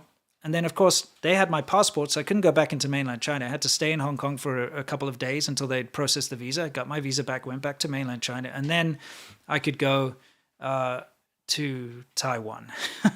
Same for Japan. or any country really that you can think of right now that you'd ever want to travel to. If you're South African, you need to go and apply for a visa, which takes a long time, sometimes up to a month to apply for that visa. And there's a lot of prerequisites that you need to provide first. And it's very frustrating. So traveling around is tough as a South African. I'll tell you that much. Vector 1506. Congrats on 1 million, SerpentZA. Glad you're doing well. Keep up the awesome work and have another beer. You deserve it. I will. Thank you. And when I'm groggy tomorrow, please know that you're the reason. Pepe Zet says, "Hi Winston, congrats on the 1 mil. Any plans about travel and documentaries in the future now that China is out of the realm of possibilities?" Yes. You know, we have to, of course, wait for the COVID pandemic to be resolved in one way or other. Either people are going to accept that it's always going to be there, or it goes away, or whatever the case. We have to wait. But we were actually about to get on the plane to go to India to do a documentary. And we got stopped because of the pandemic. So India, South Korea, Japan, we've already made plans. We've already scheduled everything. We already have our contacts there. We're ready to go. Just got to wait. Analysis says, congrats to 1 mil. Been here for a long time. Also, if China does invade Taiwan, do you think there's a chance Hong Kong might result into independency, or is that no, that's unfortunately not. That's not going to be possible. Hong Kong is sadly past the point of no return. And it's a terrible thing for everybody that I know who's involved. Chelsea Hardy. Take a sip, sorry. Yeah. Awesome. Sorry. Chelsea Hardy. Congratulations on 1 million again. What is the thing you miss most about China? And do you see things changing in our lifetime? As in, is this kind of China going to outlive Xi? Stay awesome, bro. That's actually a good question. What do I miss most about China? It's a tough one. You know, I could go the easy route and say the food. China's got fantastic food and a lot of variety of food. But it's not that. I say what I miss the most is the adventure, really, and the vibe that you get in some of the cities at night. It's probably right. There's a lot to... China's like a blank canvas in a way. You can sit there and you can paint your own picture as to what you're seeing. It's not true for most of the part, but you can paint your own picture. I don't know if that makes sense to anyone, but that's what I miss. Super Ghost Fresh. Hello from Canberra, Australia. Do you say Canberra or Canberra? I know it's the capital. Nobody knows that, by the way. You ask your average Joe, what's the capital of Australia? They're always saying it's like Sydney or Perth. Weirdos, eh? Total weirdos. Thanks for inspiring change and showing love to the world. Hey, I'm absolutely happy to do that. Thanks, mate. It's a pleasure. Power Shift. Happy 1 millionth, Winston, and welcome to the US. Have you started enjoying Harley Davidson's, old 60s muscle cars and all-you-can-eat buffets yet? How about American football? Or are you one of those soccer weirdos? Cheers. I'm not a sports guy. I went to a fantastic football match. I went with C-Milk and a friend of ours. We went to a massive one in that new stadium in California a long time ago. It was the Chargers versus something. It shows you how much I care. Some other team that was kind of orange and blue or something. I can't remember, but there was another team against the Chargers. And it was a fantastic event. I drank a lot of beer, had a lot of hot dogs. I enjoyed the hell out of it. It was super fun. I now understand why people enjoy it so much. Pretty much. Harley Davidson's not my style. I can appreciate them for what they are, though. And muscle cars, obviously. 60s muscle cars, not so much. I love a 66 GTO, though. Or a 69 Charger. That's a good one. Yeah. I'm more about the 70s muscle cars myself. Jordan Larimore. How does the East Coast compare to the West Coast? It's cold. It's freaking cold. It's cold and it's annoying. The weather. But on the plus side, there's a lot of greenery. It's a completely different thing. It's weird. There are a lot of pluses and minuses. I could make a huge long list. Maybe I'll do that in a video. It's a good idea. Miko says, congrats on the 1 mil. Been watching since I was just a teen. and you've been a big influence in my life. I hope you keep it going, and more videos on worthless whips, please. Just for you, I'll make another video on worthless whips. I've been waiting for a reason to do that, so I'll do it. Thank you. Sifu LY, thank you. And Jack Henry Hung says, if you were half Chinese or even full Chinese, do you think you would have been targeted the same way if you were half or even full Chinese? Keep up the good work. No, I would not have been. Absolutely not. But at the same time, the repercussions for me, if I was fully Chinese, would have been harsher. Being a foreigner gave me an out. If I were a Chinese national trying to be critical of anything in society in China, I would have been silenced a long time ago. And we see that with human rights activists and human rights lawyers and stuff in China. So in a way, I have been given an opportunity to speak on behalf of a lot of Chinese people who can't speak and who don't have a voice. I know this because they contact me. It's not just some nonsense I'm making up by myself. I've been contacted by hundreds of Chinese people, if not more, who thank me for what I'm doing, who give me inspiration for what I'm doing. They tell me things that I should cover, etc., etc. And that's because I can get away with it. I'm already, public enemy number one for the CCP. So whatever I say, it's not going to change that, right? They've already tried their worst, by the way. That's the thing. They've really overreached. They tried to go after my family. They've tried to go after my life. They've tried to slander me in so many ways, try to cancel me in so many ways that there's nothing left for them to do, really. They've run out of options. All they can say is like, oh, you're a bad man, So I can speak on behalf of a lot of people who can't have a voice. I'm very happy to be able to do that. T.Y. Timmons, I love what you're doing. Keep it up. And I will. Thank you. Pu Ching Ung says, congrats on 1 million, Winston. I live in the US and knew nothing about China until I'd watched your videos. Hope you continue to do well. Thank you. Aaron Gomez, I've just accepted a job in China. Would you accept a job in China as an ESL as a 22-year-old now? I want to be a writer and need to work while I work on my writing. So my thought is, why not live in China / work in China meantime? I mean, sure, but don't get stuck there. I think put a time limit on it. I think China's a fantastic adventure, and especially if you're keeping your head down, you can still... Look, it's a much more hostile environment towards foreigners than it used to be in the current situation. I feel like you're going to have an unpleasant time, but you'll still have an adventure. It's going to be harder to have a good time right now. Hopefully when this whole zero COVID lockdown thing dies away, things can return to normal a little bit. But I've always said to people who want to go to China, I don't want to dissuade you from going to China. Do it. But make sure that you keep a low profile, that you're not someone who's very outspoken online or anything like that. Then go enjoy yourself, but set a time limit, because there is no real future to stay long-term in China. It's not possible. You cannot naturalize and become a citizen, for instance. It doesn't happen. It's not possible. You're going to constantly be fighting with visas. You will always be the foreigner. You will never be a part of society there. As much as you think so in the beginning, it doesn't happen. Trust me, I spent 14 years there. I know. And I'm married, and all that stuff didn't help me become part of society there. I studied the language. I can read and write it. I know more about Chinese history and culture than a lot of Chinese people. Not a part of, I'm just, as far as most people are concerned, I'm just a tourist who stepped off the plane, So remember that. Go have fun, but set a limit. A forger says, you're an inspiration to mankind and the only person I sent money online because I only pay with cash. Stay awesome and hugs from a Spaniard in Ireland. Well, thank you very much. It means a lot to me. When I see messages like that, it really, it's difficult for me to respond correctly because it's, I don't know, it's tough to explain. I've never expected that I deserve anything in life, if that makes any sense.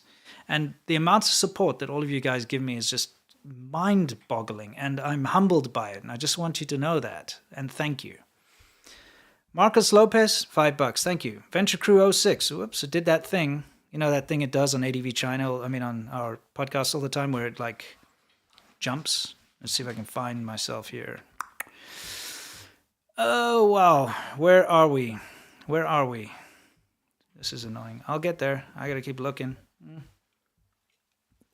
wonder if I can try to multitask and tell you something interesting. There it is. Okay, I just found it. Venture Crew, been in China since 2013. Found ADV and got educated. Thanks for that. This will be my last year. So many things have changed here and none for the better. Gotta go. And that's the unfortunate reality of it. And that's really the worst part. The reason I had to leave China is because it changed for the worse. Anyone who's been there long term that I know personally has either left or is making plans to leave. The people that have been there for a couple of years, I think they're still living in that rose-tinted glasses bubble, and they're willing to overlook all the bad things like I did in the beginning. Like I admitted in this video, I saw bloody human trafficking right in front of my eyes, and I still made videos about how great China is, you know? Hopefully people wake up a little more, because China has so much potential, but it's squandering that potential by doing what it's doing now, closing down, making foreigners the enemy, you know?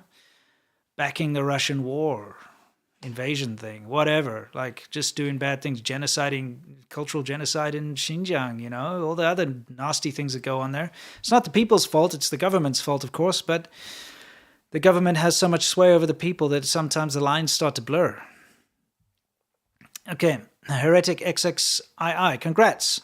I don't always agree with you, but I've learned a lot from your videos. And thank you. You know, that's important. It's important that people don't agree. It may come as a big surprise to you, and we've said it a couple times on the podcast, so probably not. But C-Milk and I disagree on many, many things. And that's what makes our partnership so good. That's why we can learn from each other. Because when you're in an echo chamber and you're just repeating the same thing to each other all the time, you never grow. You never challenge your own way of thinking. You never think outside the box. You don't ever say, maybe I've been making mistakes. Maybe I've got the wrong idea about something. It's only when you can disagree with people that you can have these conversations and these debates and open your mind further, you know? Dinvek says, the earliest I remember while subscribed was before you left your job and you were showing that there was Western chains there, including a McDonald's. Oh, Western chains. Oh, yeah. Well, that would have been a long time ago, mate. Inazotina says, thank you for voice. It's a pleasure. Daniel Walker, congrats on 1 million. Thank you for all the amazing and eye-opening content over the years. Hopefully China opens up more again like before, and stay awesome. Thank you, and you too. And I hope so too. Audrey Hudspeth says, congrats, thank you. Walter Deadman, hey man, congratulations on the 1 million subscribers. Question. Going back to what you said about human trafficking, did you ever worry you'd end up being trafficked yourself? I apologize for such a grim question. No, I didn't worry, and I knew that being a foreigner afforded me a certain amount of protection. In China, the way things work is you can get away with pretty much anything unless it causes or draws too much attention. So, you know, you'll get a guy, I'll use a mild example. It's illegal to have a food cart on the street in China, okay? You're not allowed to have it on the street. It gets removed by the city management. You know, it's not supposed to be there. But nobody will do anything about it. Okay, there's a guy selling his, whatever he's selling at the moment, like Rojamo or something on the side of the road. He'll be selling it there every day, and even the police will go buy from him. Nobody cares. Everyone knows he's breaking the law, but they don't care. But if he starts to make a big fuss about something, if he starts to draw massive crowds, for instance, or if he starts to make his little stand outlandish with a lot of flashy lights and weird shit, and he starts to cause any kind of traffic issue or whatever, that's when the police come and they throw the book at them. So when it comes to crimes in China, if you involve a foreigner, it's going to cause too much of an uproar. And of course, China, the government's all about face. It's face culture. And I can give you an example of this. There was a Japanese cyclist who was cycling around the world on his pretty expensive bicycle. And he got to China, and well known, right? So there's like blogs about this guy doing it and it's whatever. So he's going to cycle around China. Within the first couple of days he was in China, in Shanghai or wherever it was, his bicycle got stolen, which is very common. I've had bicycles stolen from me in China. It's like around Chinese New Year.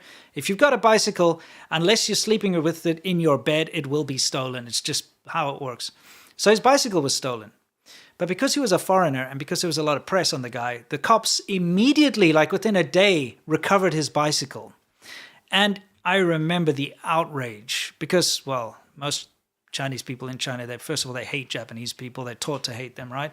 But on top of that, everyone who had had their bicycle stolen and never recovered by the police were like, what the hell, man? You helped this foreign devil, Japanese devil, but you won't help us. It's that kind of thing. If there's a foreigner like myself, if someone tried to kidnap me or do something like that to me, it would be too much hassle. So the criminals do not target foreigners as much. I mean, they'll still pickpocket from you or whatever, rip you off or scam you, yes. But they won't target foreigners as much because they're worried about the blowback. Lisa BME, subscriber since 2021, but a serious retro fan of your work. Congrats on the first 1 million subscriber mark. Thank you so much. I appreciate that. Burlugu says, congrats on your first step on the road to 10 million. And by the way, I like the fact that there are people who go back and watch my old videos. You can really see me grow up, basically, from a pretty immature knob, into what I am now. Insomnia Be Mo says, 1 million congrats. With your unique perspective, I know the dodginess in South Africa is personal. Do you see the spread of autocracy in the West, even in the US, getting worse? I do. I do to a certain degree. But I think we're starting to see enough pushback that it's encouraging. Milan Mikus says, I loved watching your bike adventures with Sea Milk and your stories from China. I am not adventurous enough to travel to China, but you provide a very authentic experience. Thank you. And hopefully, and by the way, we still have so many adventures we haven't released yet. I don't know if you've noticed, but the ADVChina channel, we just released something yesterday or the day before about the fake BBC cockles in the sand thing. That's unreleased. We have so much footage that we're sitting on and stories. So you'll continue to see our adventures through China. And there's some crazy things that we haven't shown you yet. Now that we're out of China, we can. So it's going to be fun. Hi, Winston. Column in the UK. This is from Cataz08. I've taken a lot of good advice from your videos and just want to say thank you. Have a beer on me. Stay awesome. Thank you very much. I appreciate that. And remember, the beautiful thing about advice is that you don't have to take it, So I love it when people give me advice because I can decide on myself whether it's a good idea or not to take it, And I'm really happy that you've decided to take some of my advice. Thank you. John Lee, Xi Jinping is Sofa King lame. Okay. Winter Phoenix Forest Kirin says, you survived because of the power of anime. Question answered. Yeah, like maybe. P. Chu Ung. Yeah, there's something about my past. You could have seen, I've got a video on my channel about how I started a magazine in South Africa. You should watch it if you want to know a little bit about me. Anyway. Nostalgic says, congrats. I remember your village crawl videos. In the dark, middle of nowhere, lights out, etc. How do you see it now? Adventures or regrets? Dude, adventures. The village crawl videos were when I used to go riding around in these little villages and having drinks and having fun and just exploring crap, but with the worst cameras ever, riding one-handed on a motorcycle, holding a little point-and-click camera and stuff. It was crazy. Good times. Good times. And I actually had a discussion with Seamook the other day. We were discussing how it is possible that we survived all those years in China, considering all the nonsense we got up to. But hey, you know what? If it doesn't kill you, it makes you stronger. Okay. Australia is not real. Just ask a flat earther says. If your daughter's over 4, buy her a dog. Yeah, I think, you can't just buy them a dog when they're too young because then you'll be the one looking after it, right? Thank you for that. That's good. Good to put a date on it. Tedekos says, congrats for 1 million. Can you explain what is a PRC role in the Russian-Ukrainian conflict? Do you see this as part of a bigger post-communist anti-Westerners global campaign? Their role in the conflict is by supporting it and giving Russia a way out of Western sanctions. And, there's a lot more to talk about it, which we will constantly talk about it. Catch us on the podcast tomorrow. We'll expand on that. Utaku. Utaku, I guess is otaku. Got a Princess Mononoke little thing there. Says, you said ask anything, so I will ask. Is your wife the same precious angel from China that mine is? Your friend Uncle Tack. She's a precious angel, that's for sure. Probably not the same one, since I don't think we share a wife. But thank you for asking. Do you have some examples? This is from Balthazar. Says, do you have some examples of changing old Chinese text? Just curious what we should preserve. Congrats on the million. Glad to support you on your big day. I do have some examples. Here's one which is very hard for a lot of Chinese people to swallow.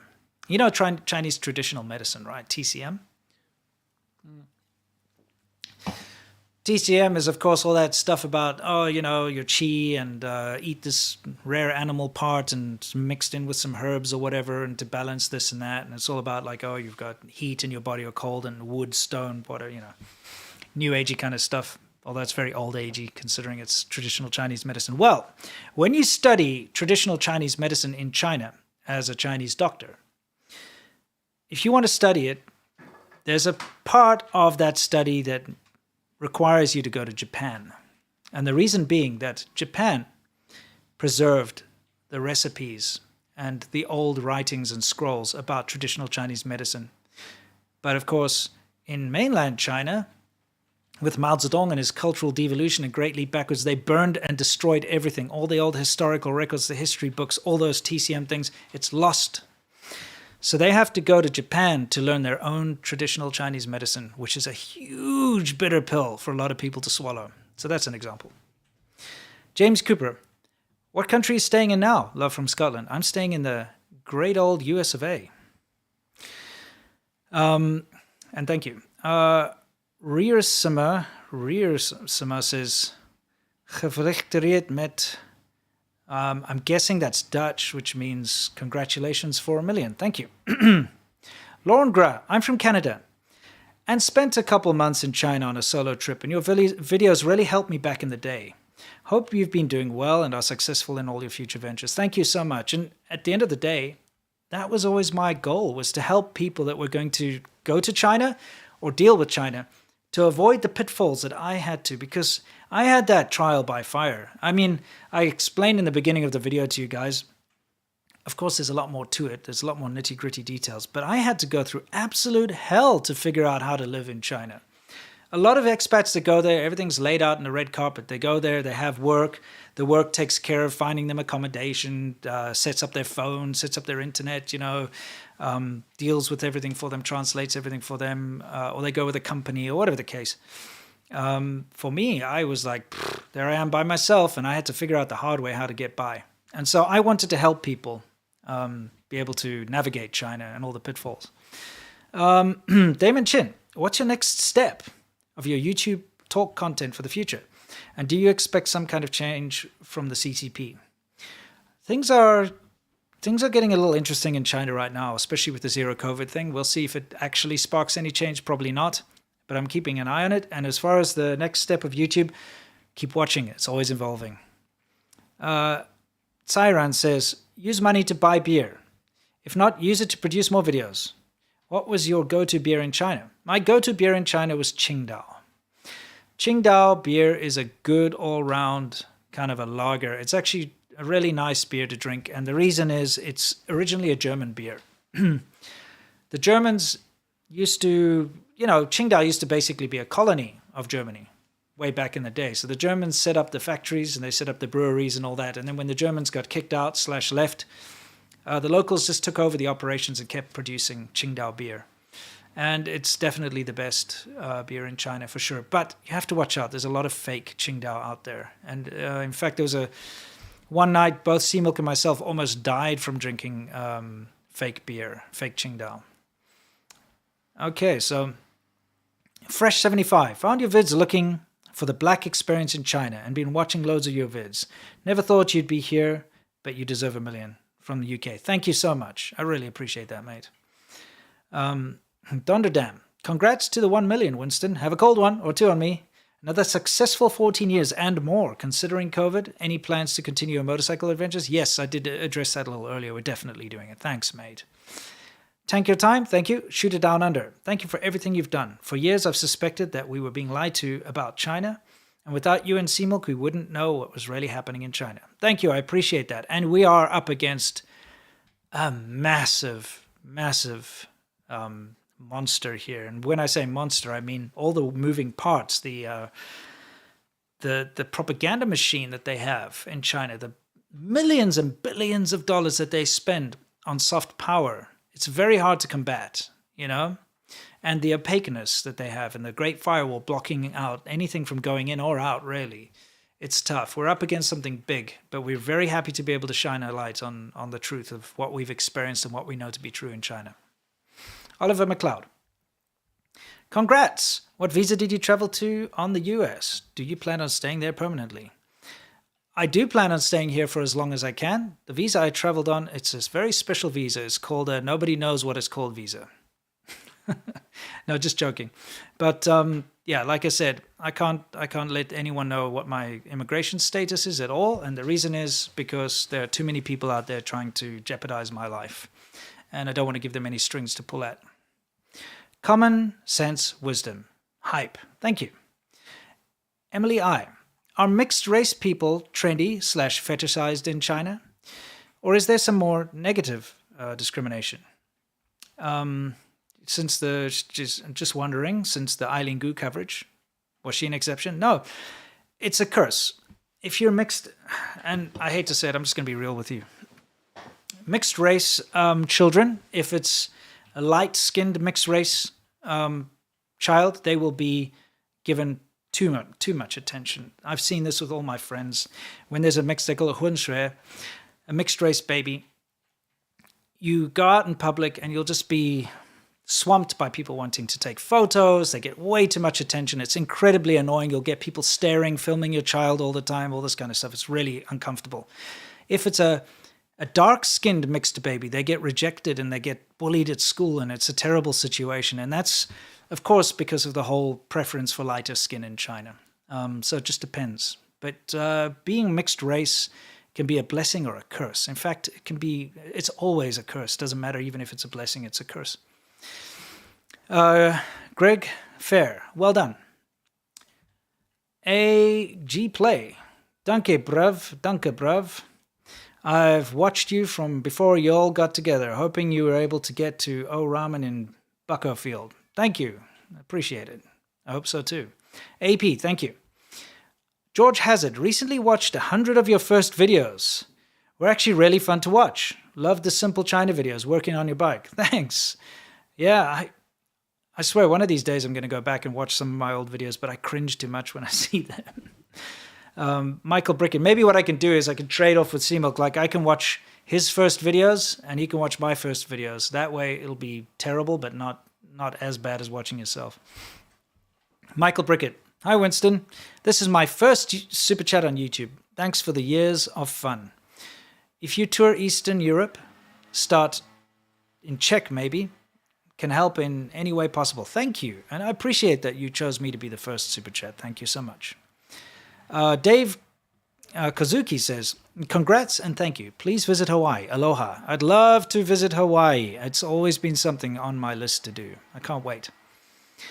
Matuz Warchel, sorry if I messed that up. Warchel. Thank you for your eye-opening content. Peace. Thank you.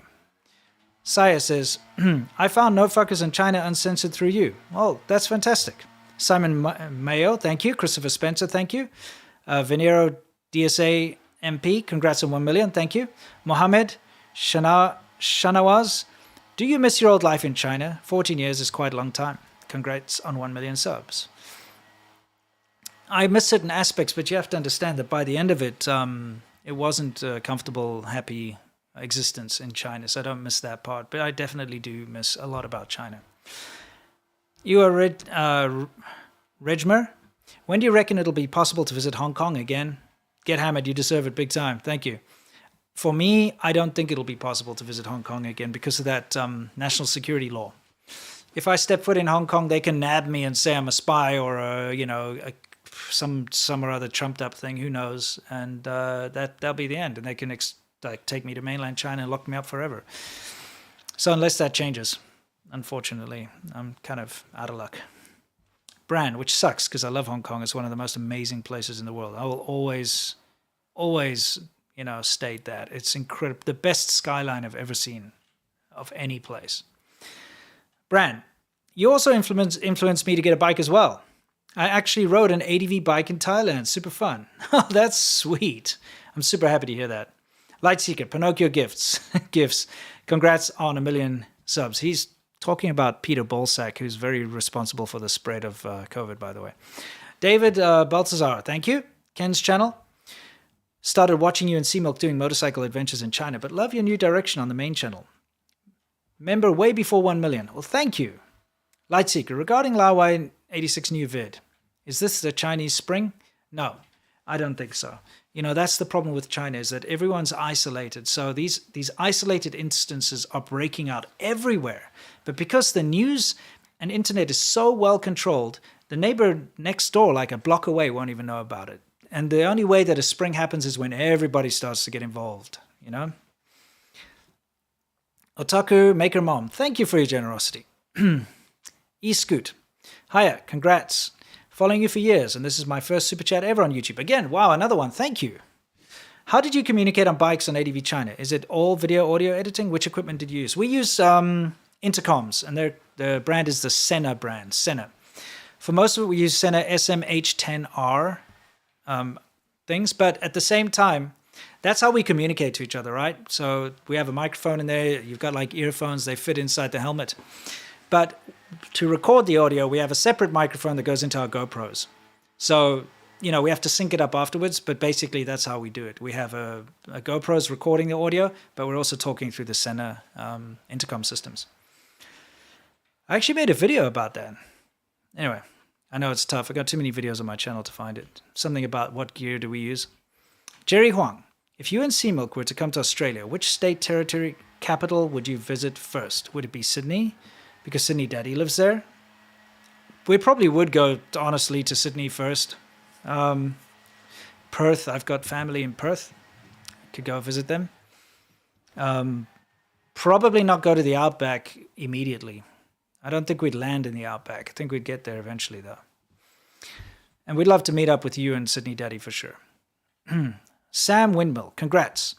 I know you don't usually get into US politics, but I was wondering your specific thoughts about when Trump was calling it the China virus.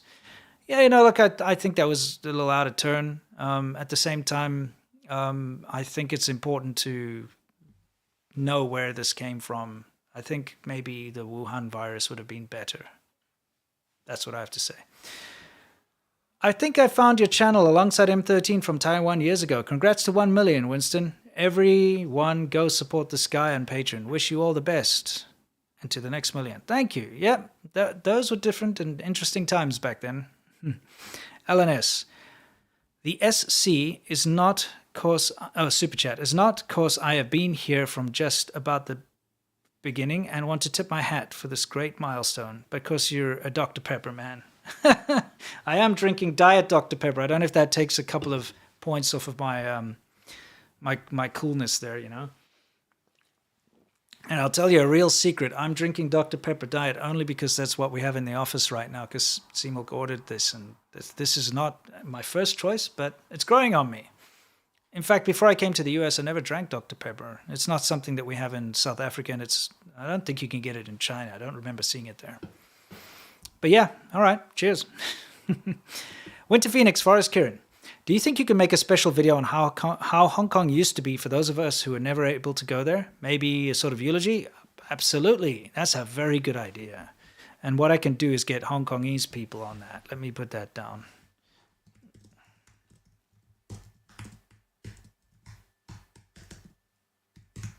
Of course, I know a lot of Hong Kong people. That's a great idea. Maybe we can do that. Maybe C-Milk and I can do that together and do a big thing. Thanks for that. Chuck Tilley. Will we ever see the return of Who Knows? I'd love that, but unfortunately I don't see that happening. And the reason being there's too much abuse. Unfortunately the 50 Cent Army it's very their methodology, and also the shills and everyone out there, their methodology to try and shut me up is to go after my wife. So, you know, if she puts herself out there in public on YouTube, the amount of abuse is just not worth it, you know. I don't want to expose her to that. It was a great idea in the beginning. She was enjoying it. It was a lot of fun, but then it just got a bit nasty. So, but maybe I'll bring her back into my videos at some point. Bijong Wu says, congrats. Love you guys' work. As a Chinese, thanks for your courage to tell the truth of China to the world. Keep fighting. Jiayou. Thank you, mate. And like I've been trying to tell people for the longest time, I'm very much pro-China. I'm just anti-CCP and the terrible parts of society that have grown as a result of their leadership. When it comes to Chinese people, like yourself, I know just how difficult it is, and I will always be there on your side. Avenda Noir, how did you manage to clean clothing during your road trips? Well, that's an interesting story. Usually it revolves destroying the bathrooms in whatever hotel we were staying in. Luckily, Chinese bathrooms, the way they're normally set up is just a tile floor with like a pit toilet in the corner and a shower head. So it doesn't matter. You just throw your dirty clothes and you spray them all off. And then when you're riding on your bike, you like strap your wet clothes to the back and they flap in the breeze and dry off. That kind of thing. Okay, Craig with a K. If you go to India, hire a YouTuber, Bold and Bankrupt. He knows lots about the country. Oh, yeah, hire him. He's a very successful YouTuber. It'd be nice to meet him. I'll tell you that much. Ryan Sadat. If you could go back to the old days when life was good in China, or if you didn't have to leave, what's the one thing you would have wished to have done?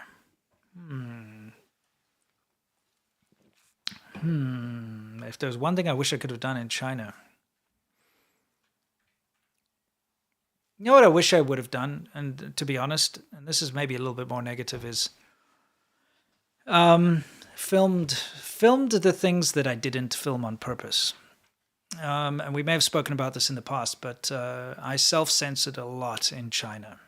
When I saw some pretty awful things, you know, I would not film it because I didn't want people to have a negative impression about China. But some of the things that I saw, I can only ever describe. But if I'd had that on camera, it would have been a lot easier for me to get the point across. If you know what I mean? I think that's what I regret the most. As far as like anything, going to any spots or anything, I've been around most of China on a motorcycle.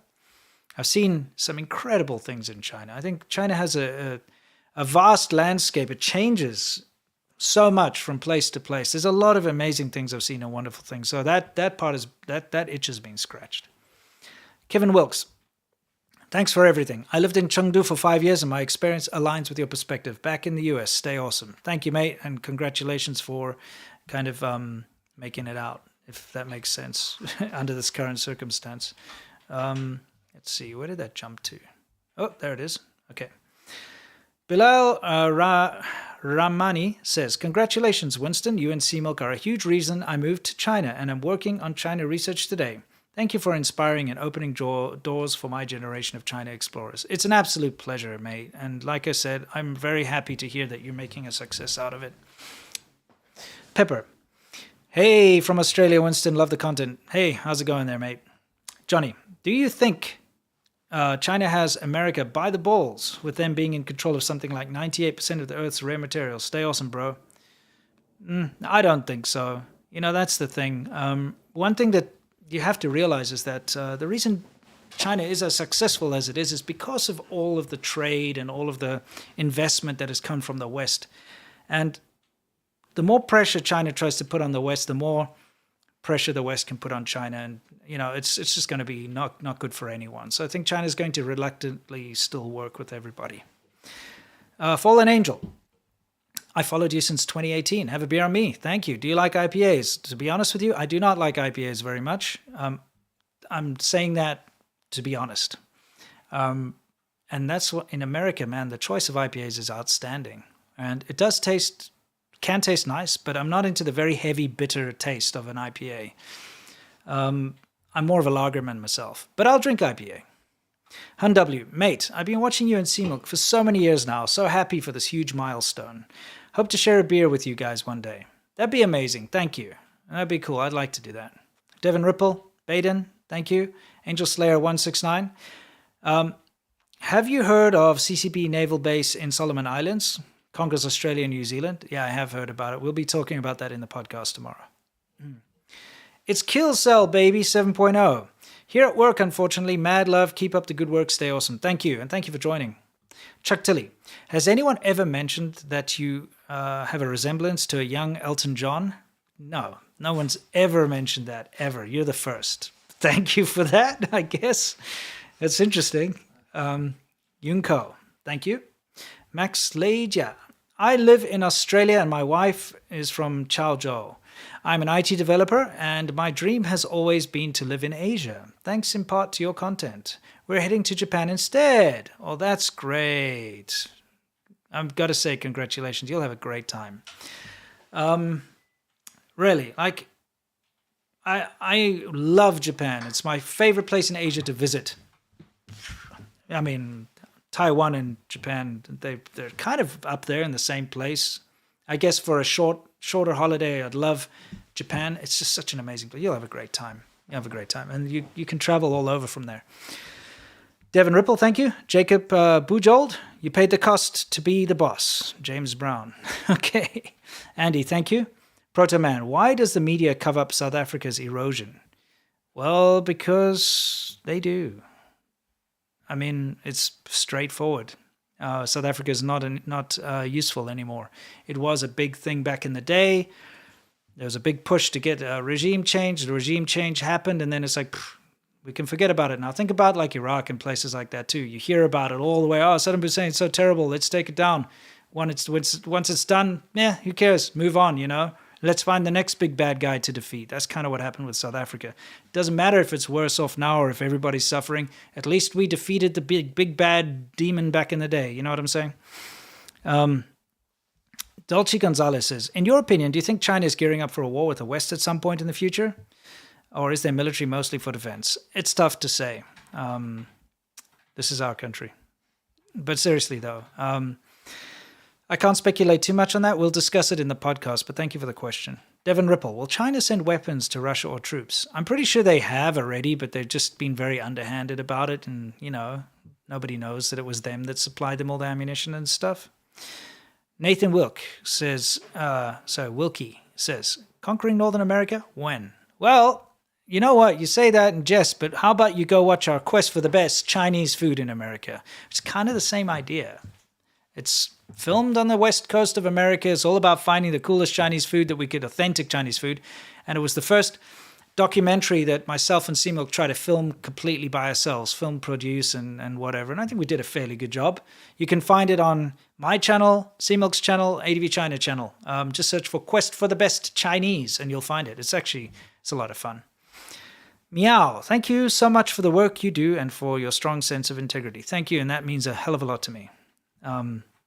I have a story I'd like to share with all of you at some point. I won't share it today, but it's my proudest moment in my life is something that I would like to share with you, but that's for another time. David Brooks says, Winston, I advise you to watch Flight of the Navigator. Well done, man, and hope to catch you tomorrow. You seemed really happy in China, man. See you later, Navigator. If you think I haven't seen Flight of the Navigator, there's something wrong with you. I'm like the biggest 80s nerd/buff ever. I think there's probably no 80s like movie I haven't seen. I love the 80s, so I'm very familiar. It's a great movie, though. Anyone who hasn't seen Flight of the Navigator, go watch it. Frederick Z1, thank you. See, I'm starting to say Z. I've been in America so long. You know, it's weird for me. What am I going to say, banana next? Hopefully not. Shooter Down Under. Have you considered looking into ways to retrieve the deleted data to get some of the deleted footage? Well, you know that whole North Korea thing where we had to delete our footage because we filmed the North Korean women dancing and they threatened to kill them if we didn't delete the footage. We did recover it, but it's something that I don't think we can ever show because we'd never want to put those women in danger. So who knows? Maybe in the future, down the line. Richard Johansson says, thanks for all the information and entertainment over the years. Me and my beloved from mainland China love the show. Thank you so much. I'm very happy to hear that. Dion Chapman, no matter how old your kid is, you will still be looking after the pet. You're probably right. Greetings from Sweden. Been watching your videos for about a year. Eye-opener. Keep up the good work. Thank you. James Cooper, in your opinion, what does China want or expect from the West? They want to be able to walk all over the West and use it up, if that makes any sense. Take advantage of is the correct way to say it. They want to take advantage of the West. Tuan Nguyen says, congrats, SerpentZA. I feel for your safety at times. Stay safe and continue to keep us informed. Thank you. And I appreciate that. And, safety is something that unfortunately we have had to take into account, even in America. But that's just, it comes with the territory, right? What was it? Winston Churchill said it best when he said, you have enemies? Good, that means you've stood up for something in your life. Anthony Saints, congrats, my friend, and keep doing the great videos. Bren Meek, thank you. Alan Dickinson, been watching you in Sea Milk since 2014. Any plans for a future subscriber meeting? Cheers. Yes, but it'll have to be something that's kind of organized privately. We can't just have an open meetup because of something that happened at one of our meets. Martin Schemmel, recently you mentioned you played DCS. I wonder what your favorite airframe is that you picked up. Definitely the F-14. I love the F-14 Tomcat. It's my absolute favorite. I do have a bunch of others, but that's absolutely my favorite. Daniel, do foreigners have social scores in China? To a degree. I mean, foreigners are watched. Every foreigner has to register with the police, and they have to know your whereabouts, and they keep an eye on you. And yes, depending on the country you're from, you're kind of given a score. Ty Sloan, thoughts on the Keanu Reeves getting snubbed by China over his Tibet and recent actions? I think it's good. The more people are snubbed by China for just basically doing very benign and humanitarian things, the better, because it shows the true colors of what you're dealing with. Riosima says, sorry about the Dutch. Valiant effort, though. Yeah, I can speak Afrikaans, but not Dutch. Dus omtrent diezelfde, maar Afrikaans, die Afrikaanstaal is niet Dutch, nie, what is it, Hollands, I think is what they say. I'm pretty good at Afrikaans, understanding it, not speaking it. Sorry. Joshua Rhodes, Department of Justice dropped the China Initiative IP theft espionage. Not sure why. Can you research? I will be researching that. I'm very, very annoyed that they've dropped that, to be honest. I thought it was a big step in the right direction, but who knows what's in store in the future. I see they're really paying attention to these guys that have been trying to coerce and attack dissidents in the United States. I think they've shifted their focus to that, which is actually better, because people that are being transnationally repressed in the US from China, those are the guys who need the help the most. David Pei, I joined a little late. Congrats on your huge milestone. Gong Xi Ni. Thank you so much. I really appreciate that. Adorian says, love your vids since the YouTube button video. I really like your humor. Always cracks me up. Keep it up, Winston. Thank you so much. Yeah, since my 100,000, I thought that was like, woohoo, I've hit 100,000. I'm set. That's it. That's me. I've reached this goal, Who would have thought that I'd hit 1 million? It's crazy. When you talk about how things work in China in terms of corruption, bribery, and the half-assed approach, they're very, very familiar to me. My father and grandfather used to tell me stories about life in communist Czechoslovakia. Yep. It's always the same, isn't it? Chuck Tilley, I really admire your pluck for sticking it out all these years with all the threats to you and your family. That must be very difficult to keep plugging away at this. Thank you. Yeah, it is incredibly difficult, but you know what? I think they underestimated my resolve. And to be able to grow up in South Africa and survive a lot of the things that I did, it's given me a different way of dealing with conflict and trouble. So they try their best, but the things that usually work on people, most people don't work on me. So I'm very happy to disappoint them and still continue to make videos. Brianna Hall says, congratulations. I've got my compulsory basic motorcycle training course booked for April. Hopefully I'll end up with a license pretty soon. Thank you for your inspiration to actually get started. It's a pleasure. Enjoy it, mate. You gotta, at some point in the future, tell me what bike you're planning to buy. Picky Maxims, been a subscriber. Seen Beer Girl, do you still love everyone all the same? Since Beer Girl, seen Beer? I mean, what do you mean still love everyone all the same? I love everyone, man. Like, I'm all about that whole love and peace. You know what I'm saying? Obviously, there's certain people I despise, but in general, yeah, it's been a journey. Iski, still waiting on you and Seamilk to fish with me at Eager Fish Japan anytime. And yes, when we go there for our Japan travel documentary stuff we're planning on doing, you'll be the first person we look up. Someone says, thank you for your work. As an Eastern European, I cannot believe you need to express to Westerners how terrible communism is. Thanks and a big respect, Oliver and Slava Ukraini. Yes, you know, it's weird, but it's these developed country, people that grow up in developed countries, they really don't understand what it's like to not be in a developed country. They complain about it all the time. Oh, it sucks so bad to be here.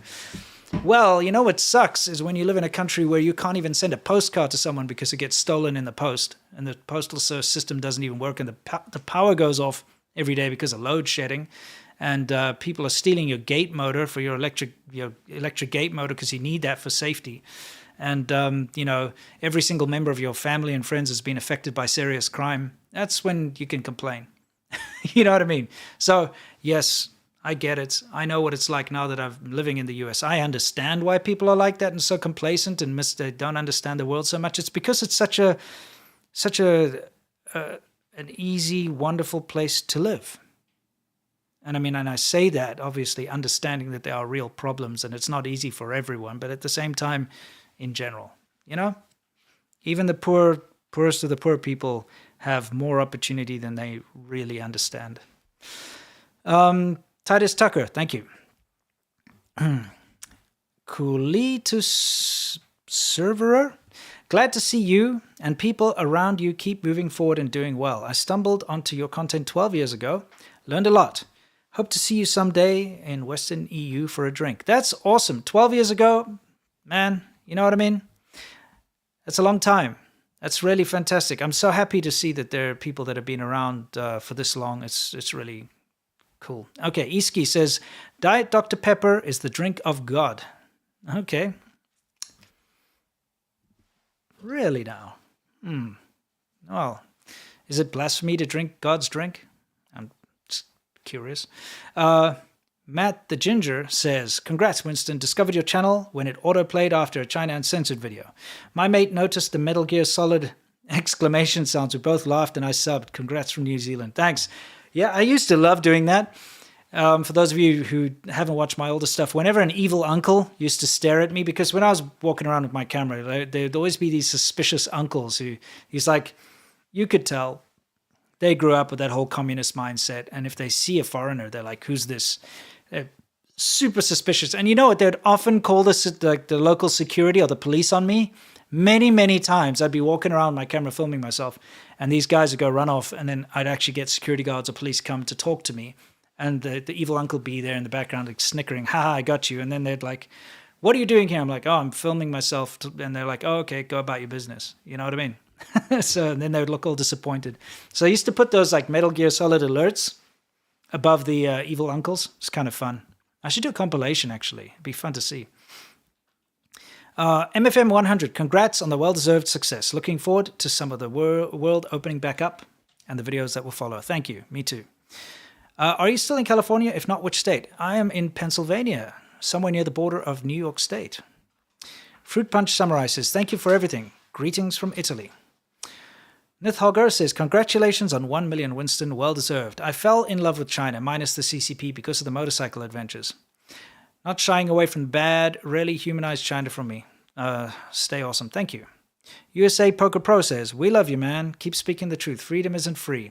It's won by people like you. Oh, thank you. That means a lot. It really does. I'm not just saying that. I really mean that. Agoraphobic Squirrel. Okay. There's this really cool song, Agoraphobia, by a band I used to listen to. What was it again? Anyway, agoraphobic squirrel means a squirrel that's afraid of the outside world. Says, my teen even watch news now because of you guys. Thank you. All right, cool. Sweet. Veritas Velabit says, was there a reason you didn't relocate to Taiwan after China became too dangerous? Yeah, because of the business here. You know what? I regret not going to Taiwan first, to be honest. I think if I'd ended up in Taiwan, my life would have taken a completely different turn. It's such an amazing place. And all of the people, like that housemate of mine who moved to Taiwan, he got married, he got given, residence. He has Taiwan permanent residence. They've bought a house. He can personally own property. He gets free health care. He's a real part of society now, which is something China never allows you to be. You'll always be a foreigner. You cannot naturalize or become a citizen or be given any kind of permanent residence. It's very disappointing.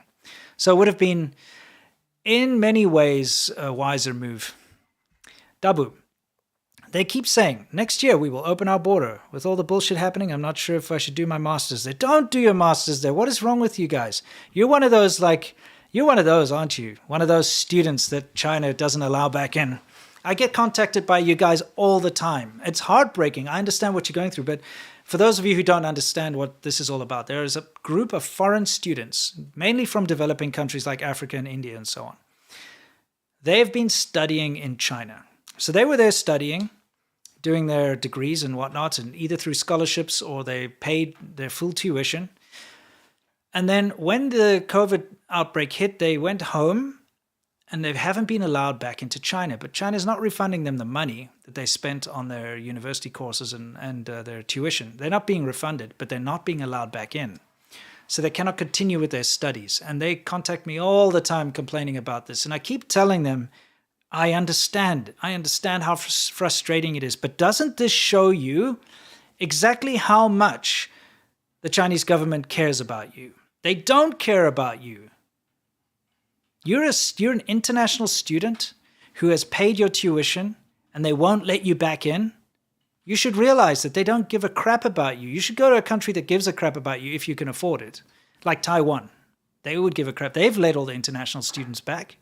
China hasn't.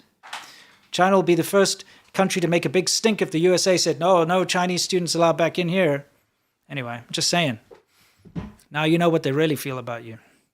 Gerald Pickford, $5. Thank you so much. Appreciate that. I like your little how's it going thing. Brad Richardson, congratulations on the 1 million subscribers. When do you think China will ever give up its zero COVID policy? I feel like they'll only give it up after this kind of internal election thing that the CCP is doing now for Xi Jinping. They're going to have to stick to it until then. Gianni Valentine. Why does the infrastructure in South Africa look first world? It doesn't. It depends where you go.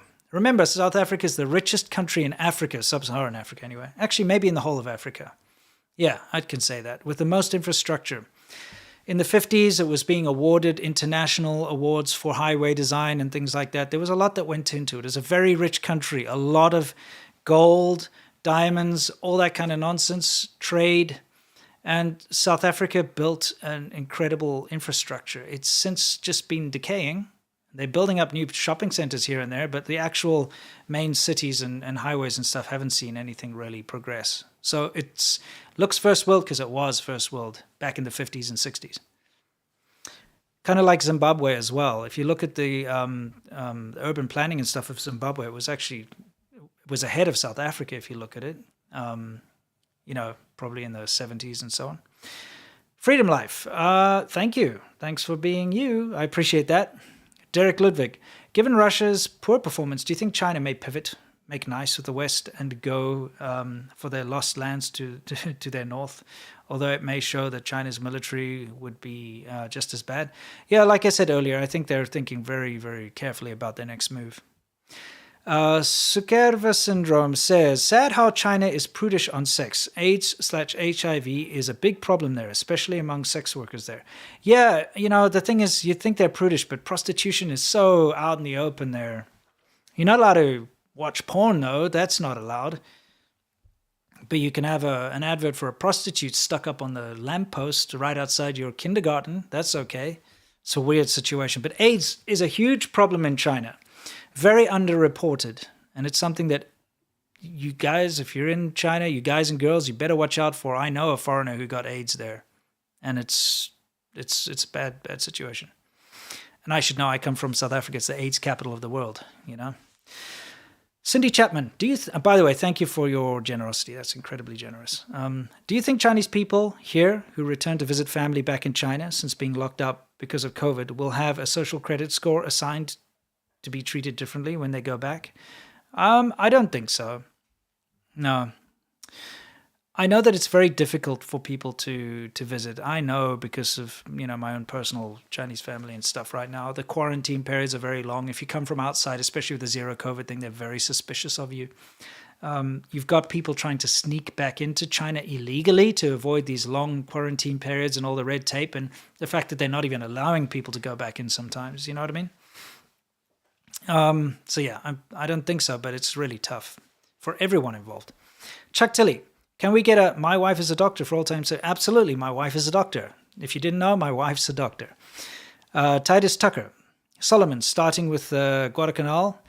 The area has a great psychological connection with America. There are many like myself that remembers. Yeah, you know, that whole Solomon Islands thing, we'll talk about it tomorrow. It's a big deal. Derek Ludwig. Thank you for all you do as well, and congrats. Waiting to one day see you as a China expert on the news or something. Your experience is equal to a doctorate, lol. Thanks, mate. Actually, you know what? There's an article that AP, Associated Press, just released yesterday. If you look it up, it says something about TikTok influencers, something or other. I'm actually in there as a China expert. So I guess you're kind of right. Thank you. The Average Joe, congrats on 1 million. Your content really inspired me. Discovered you after a China trip years ago. Stay awesome. Thank you. Eski. Winston, search YouTube. Even God drinks Diet Dr. Pepper. Okay, I will, I promise. Doc Sluthington. Long ago, I almost went to college in Bradford, Pennsylvania, near the New York border. Ended up not going, but it's beautiful up there. It certainly is. It's when you can get past the cold and the wet weather and stuff, it's amazing. I mean, it's beautiful, like the wild deer that just walk outside the windows sometimes and stuff. Like, I've never experienced. Oh, I mean, in South Africa, I did experience that to a degree. We had lions on our property once, but you know, just the change from China, and then you go to California, and California is great. There's tons of, suddenly you start to see birds again, and that sort of thing. It's like there's a lot of wild lizards everywhere, all that kind of stuff, which is a big change from China. But then where you start to see actual deer and wild turkey and stuff walking out there, that's a different story. It's cool. I like it. My kid loves it.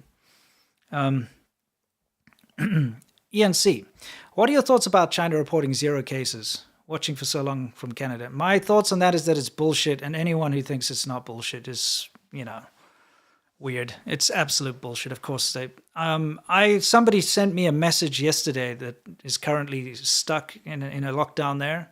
And they're saying that only people that are showing severe symptoms are being marked as asymptomatic. You know, they always play it down. They play it down because if they report like a mass outbreak or people having actual COVID, and the person above them will give them trouble. So they don't do that. So they just make excuses all the time. Okay, Little Miss Chatterbox says, I know it's dangerous, but I have a Chinese friend who is starting to sympathize with Hong Kong and Taiwanese people wanting freedom. Should I encourage these conversations or stop him for his own? Encourage them, but encourage them in private. Don't make him start saying that kind of thing in public. And maybe don't talk to him about that kind of stuff on WeChat. Use something else like, I don't know, Telegram or WhatsApp or something. Totty Beck, hey brother, looking smart. Thank you, mate. Master Malrubius says, congrats, Winston, definitely deserve it with all the hard work and professionalism. Regards to your parents, and help your dad get more videos up. Okay, I will. And I will help him. I've got more of his stories to put up. I just have to find time to edit them. Leonard Chuch says, very long time fan. If you come to Taiwan, I would show you around the healthcare system in Taiwan. I'm an MD in Taipei. You would compare the difference between Taiwan and China and the US. Love your work. Sweet. I'll take you up on that. Thank you very much. Appreciate it. S. Gravios, and by the way, the US healthcare is great, but freaking expensive. Super, I've said this before, but I have to pay more for my insurance than I used to pay for my rent and all my living expenses in China, just for my medical insurance here. Okay. Esgravios says, what do you think about Chinese immigrants to Western countries? How many are under the thumb of the CCP? You know, I don't want to generalize, but definitely a huge amount. It takes time for that to wear off because the education in China is that you must serve the motherland, you must serve China, you must serve the CCP. And that's kind of ingrained in people. And that's why you see all these funny stories about people selling the secrets and stuff, even though they have become naturalized citizens and all that. It's because there's always that in the back of a lot of people's minds. But like I said, I don't want to generalize here. I've met so many Chinese Americans that are incredibly good people and people who have been speaking to me privately about their experiences and how when they first got to America, they used to, get really angry and upset when somebody would talk about Tiananmen Square or something, and they would, cause trouble. They'd be those guys in the universities, tearing down the posters, and it took them some time to realize the error of their ways, and that, there is such a thing as people being able to have an opinion that goes against what the CCP says, and just how they've changed. So I think it really depends on the individual, their capacity for compassion and understanding of other peoples and cultures, really. Brandon Hartness. Not much, but something. Even better to Chicago? Ever been to Chicago? Sorry. Thank you, mate. Everything is important. And I have not been to Chicago. I drove very close to Chicago at one point, but I didn't go into Chicago. I hear the pizza there is better than New York pizza. I got to try it out. Leonard Church again says, this is for beer. I recommend daily beer for your health. Thank you very much. I think that's a great recommendation. Okay, Richard, congrats. I've been watching you since your How It Is videos. Good you're still rocking the suit. Thank you. I appreciate that. And it might surprise people, but I didn't just start wearing a suit when I started YouTube. I was wearing a suit way before I went to China. And I made a video about that, actually, and it's something that I learned when I was working in the IT sector. I'll just quickly paraphrase it for you. But basically, being an IT technician, when I was young, I used to go to work and I'd wear whatever. We could wear anything. There was no dress code. So I used to just wear crap that I thought was cool, like military jackets or whatever, nonsense like this. And I'd always be treated like a second-class citizen. I'd go to fix someone's computer or something. I'd be called up. I used to work in this big building. I'd go up to the 5th, 6th floor, and I'd go there and I'd be like, I'm here to fix your printer. And they'd be like, okay, just wait, I have to finish this email. And I'd stand around like a douchebag for a while. And then finally okay, fix it type thing. And I was going to I keep confusing whether it was a funeral or a wedding, but I was going to a big important event where I had to wear a suit. And I was going to go after work. So I was wearing my suit. And I got called by the same guy who had the week before dismissed me like that, right? And I went up to fix his computer. And of course, he didn't recognize me. To him, I was just like a peon or something, previously. But now I was in a suit. So I came up and I'm here to fix your printer. He's like, oh, please take a seat, Here, do you want some coffee? I can make you some coffee or something. And I was like, what the hell? I'm being treated with respect. And I realized it's because of the way I was dressed. And ever since then, I've always worn a suit. And for most of my life, I've worn a suit, even under casual circumstances. It's only, I'd say recently, within the last year or so, that I've started to become more casual. And that's simply because I'm in America. And I'll be honest with you, my suits don't fit me as well as they used to.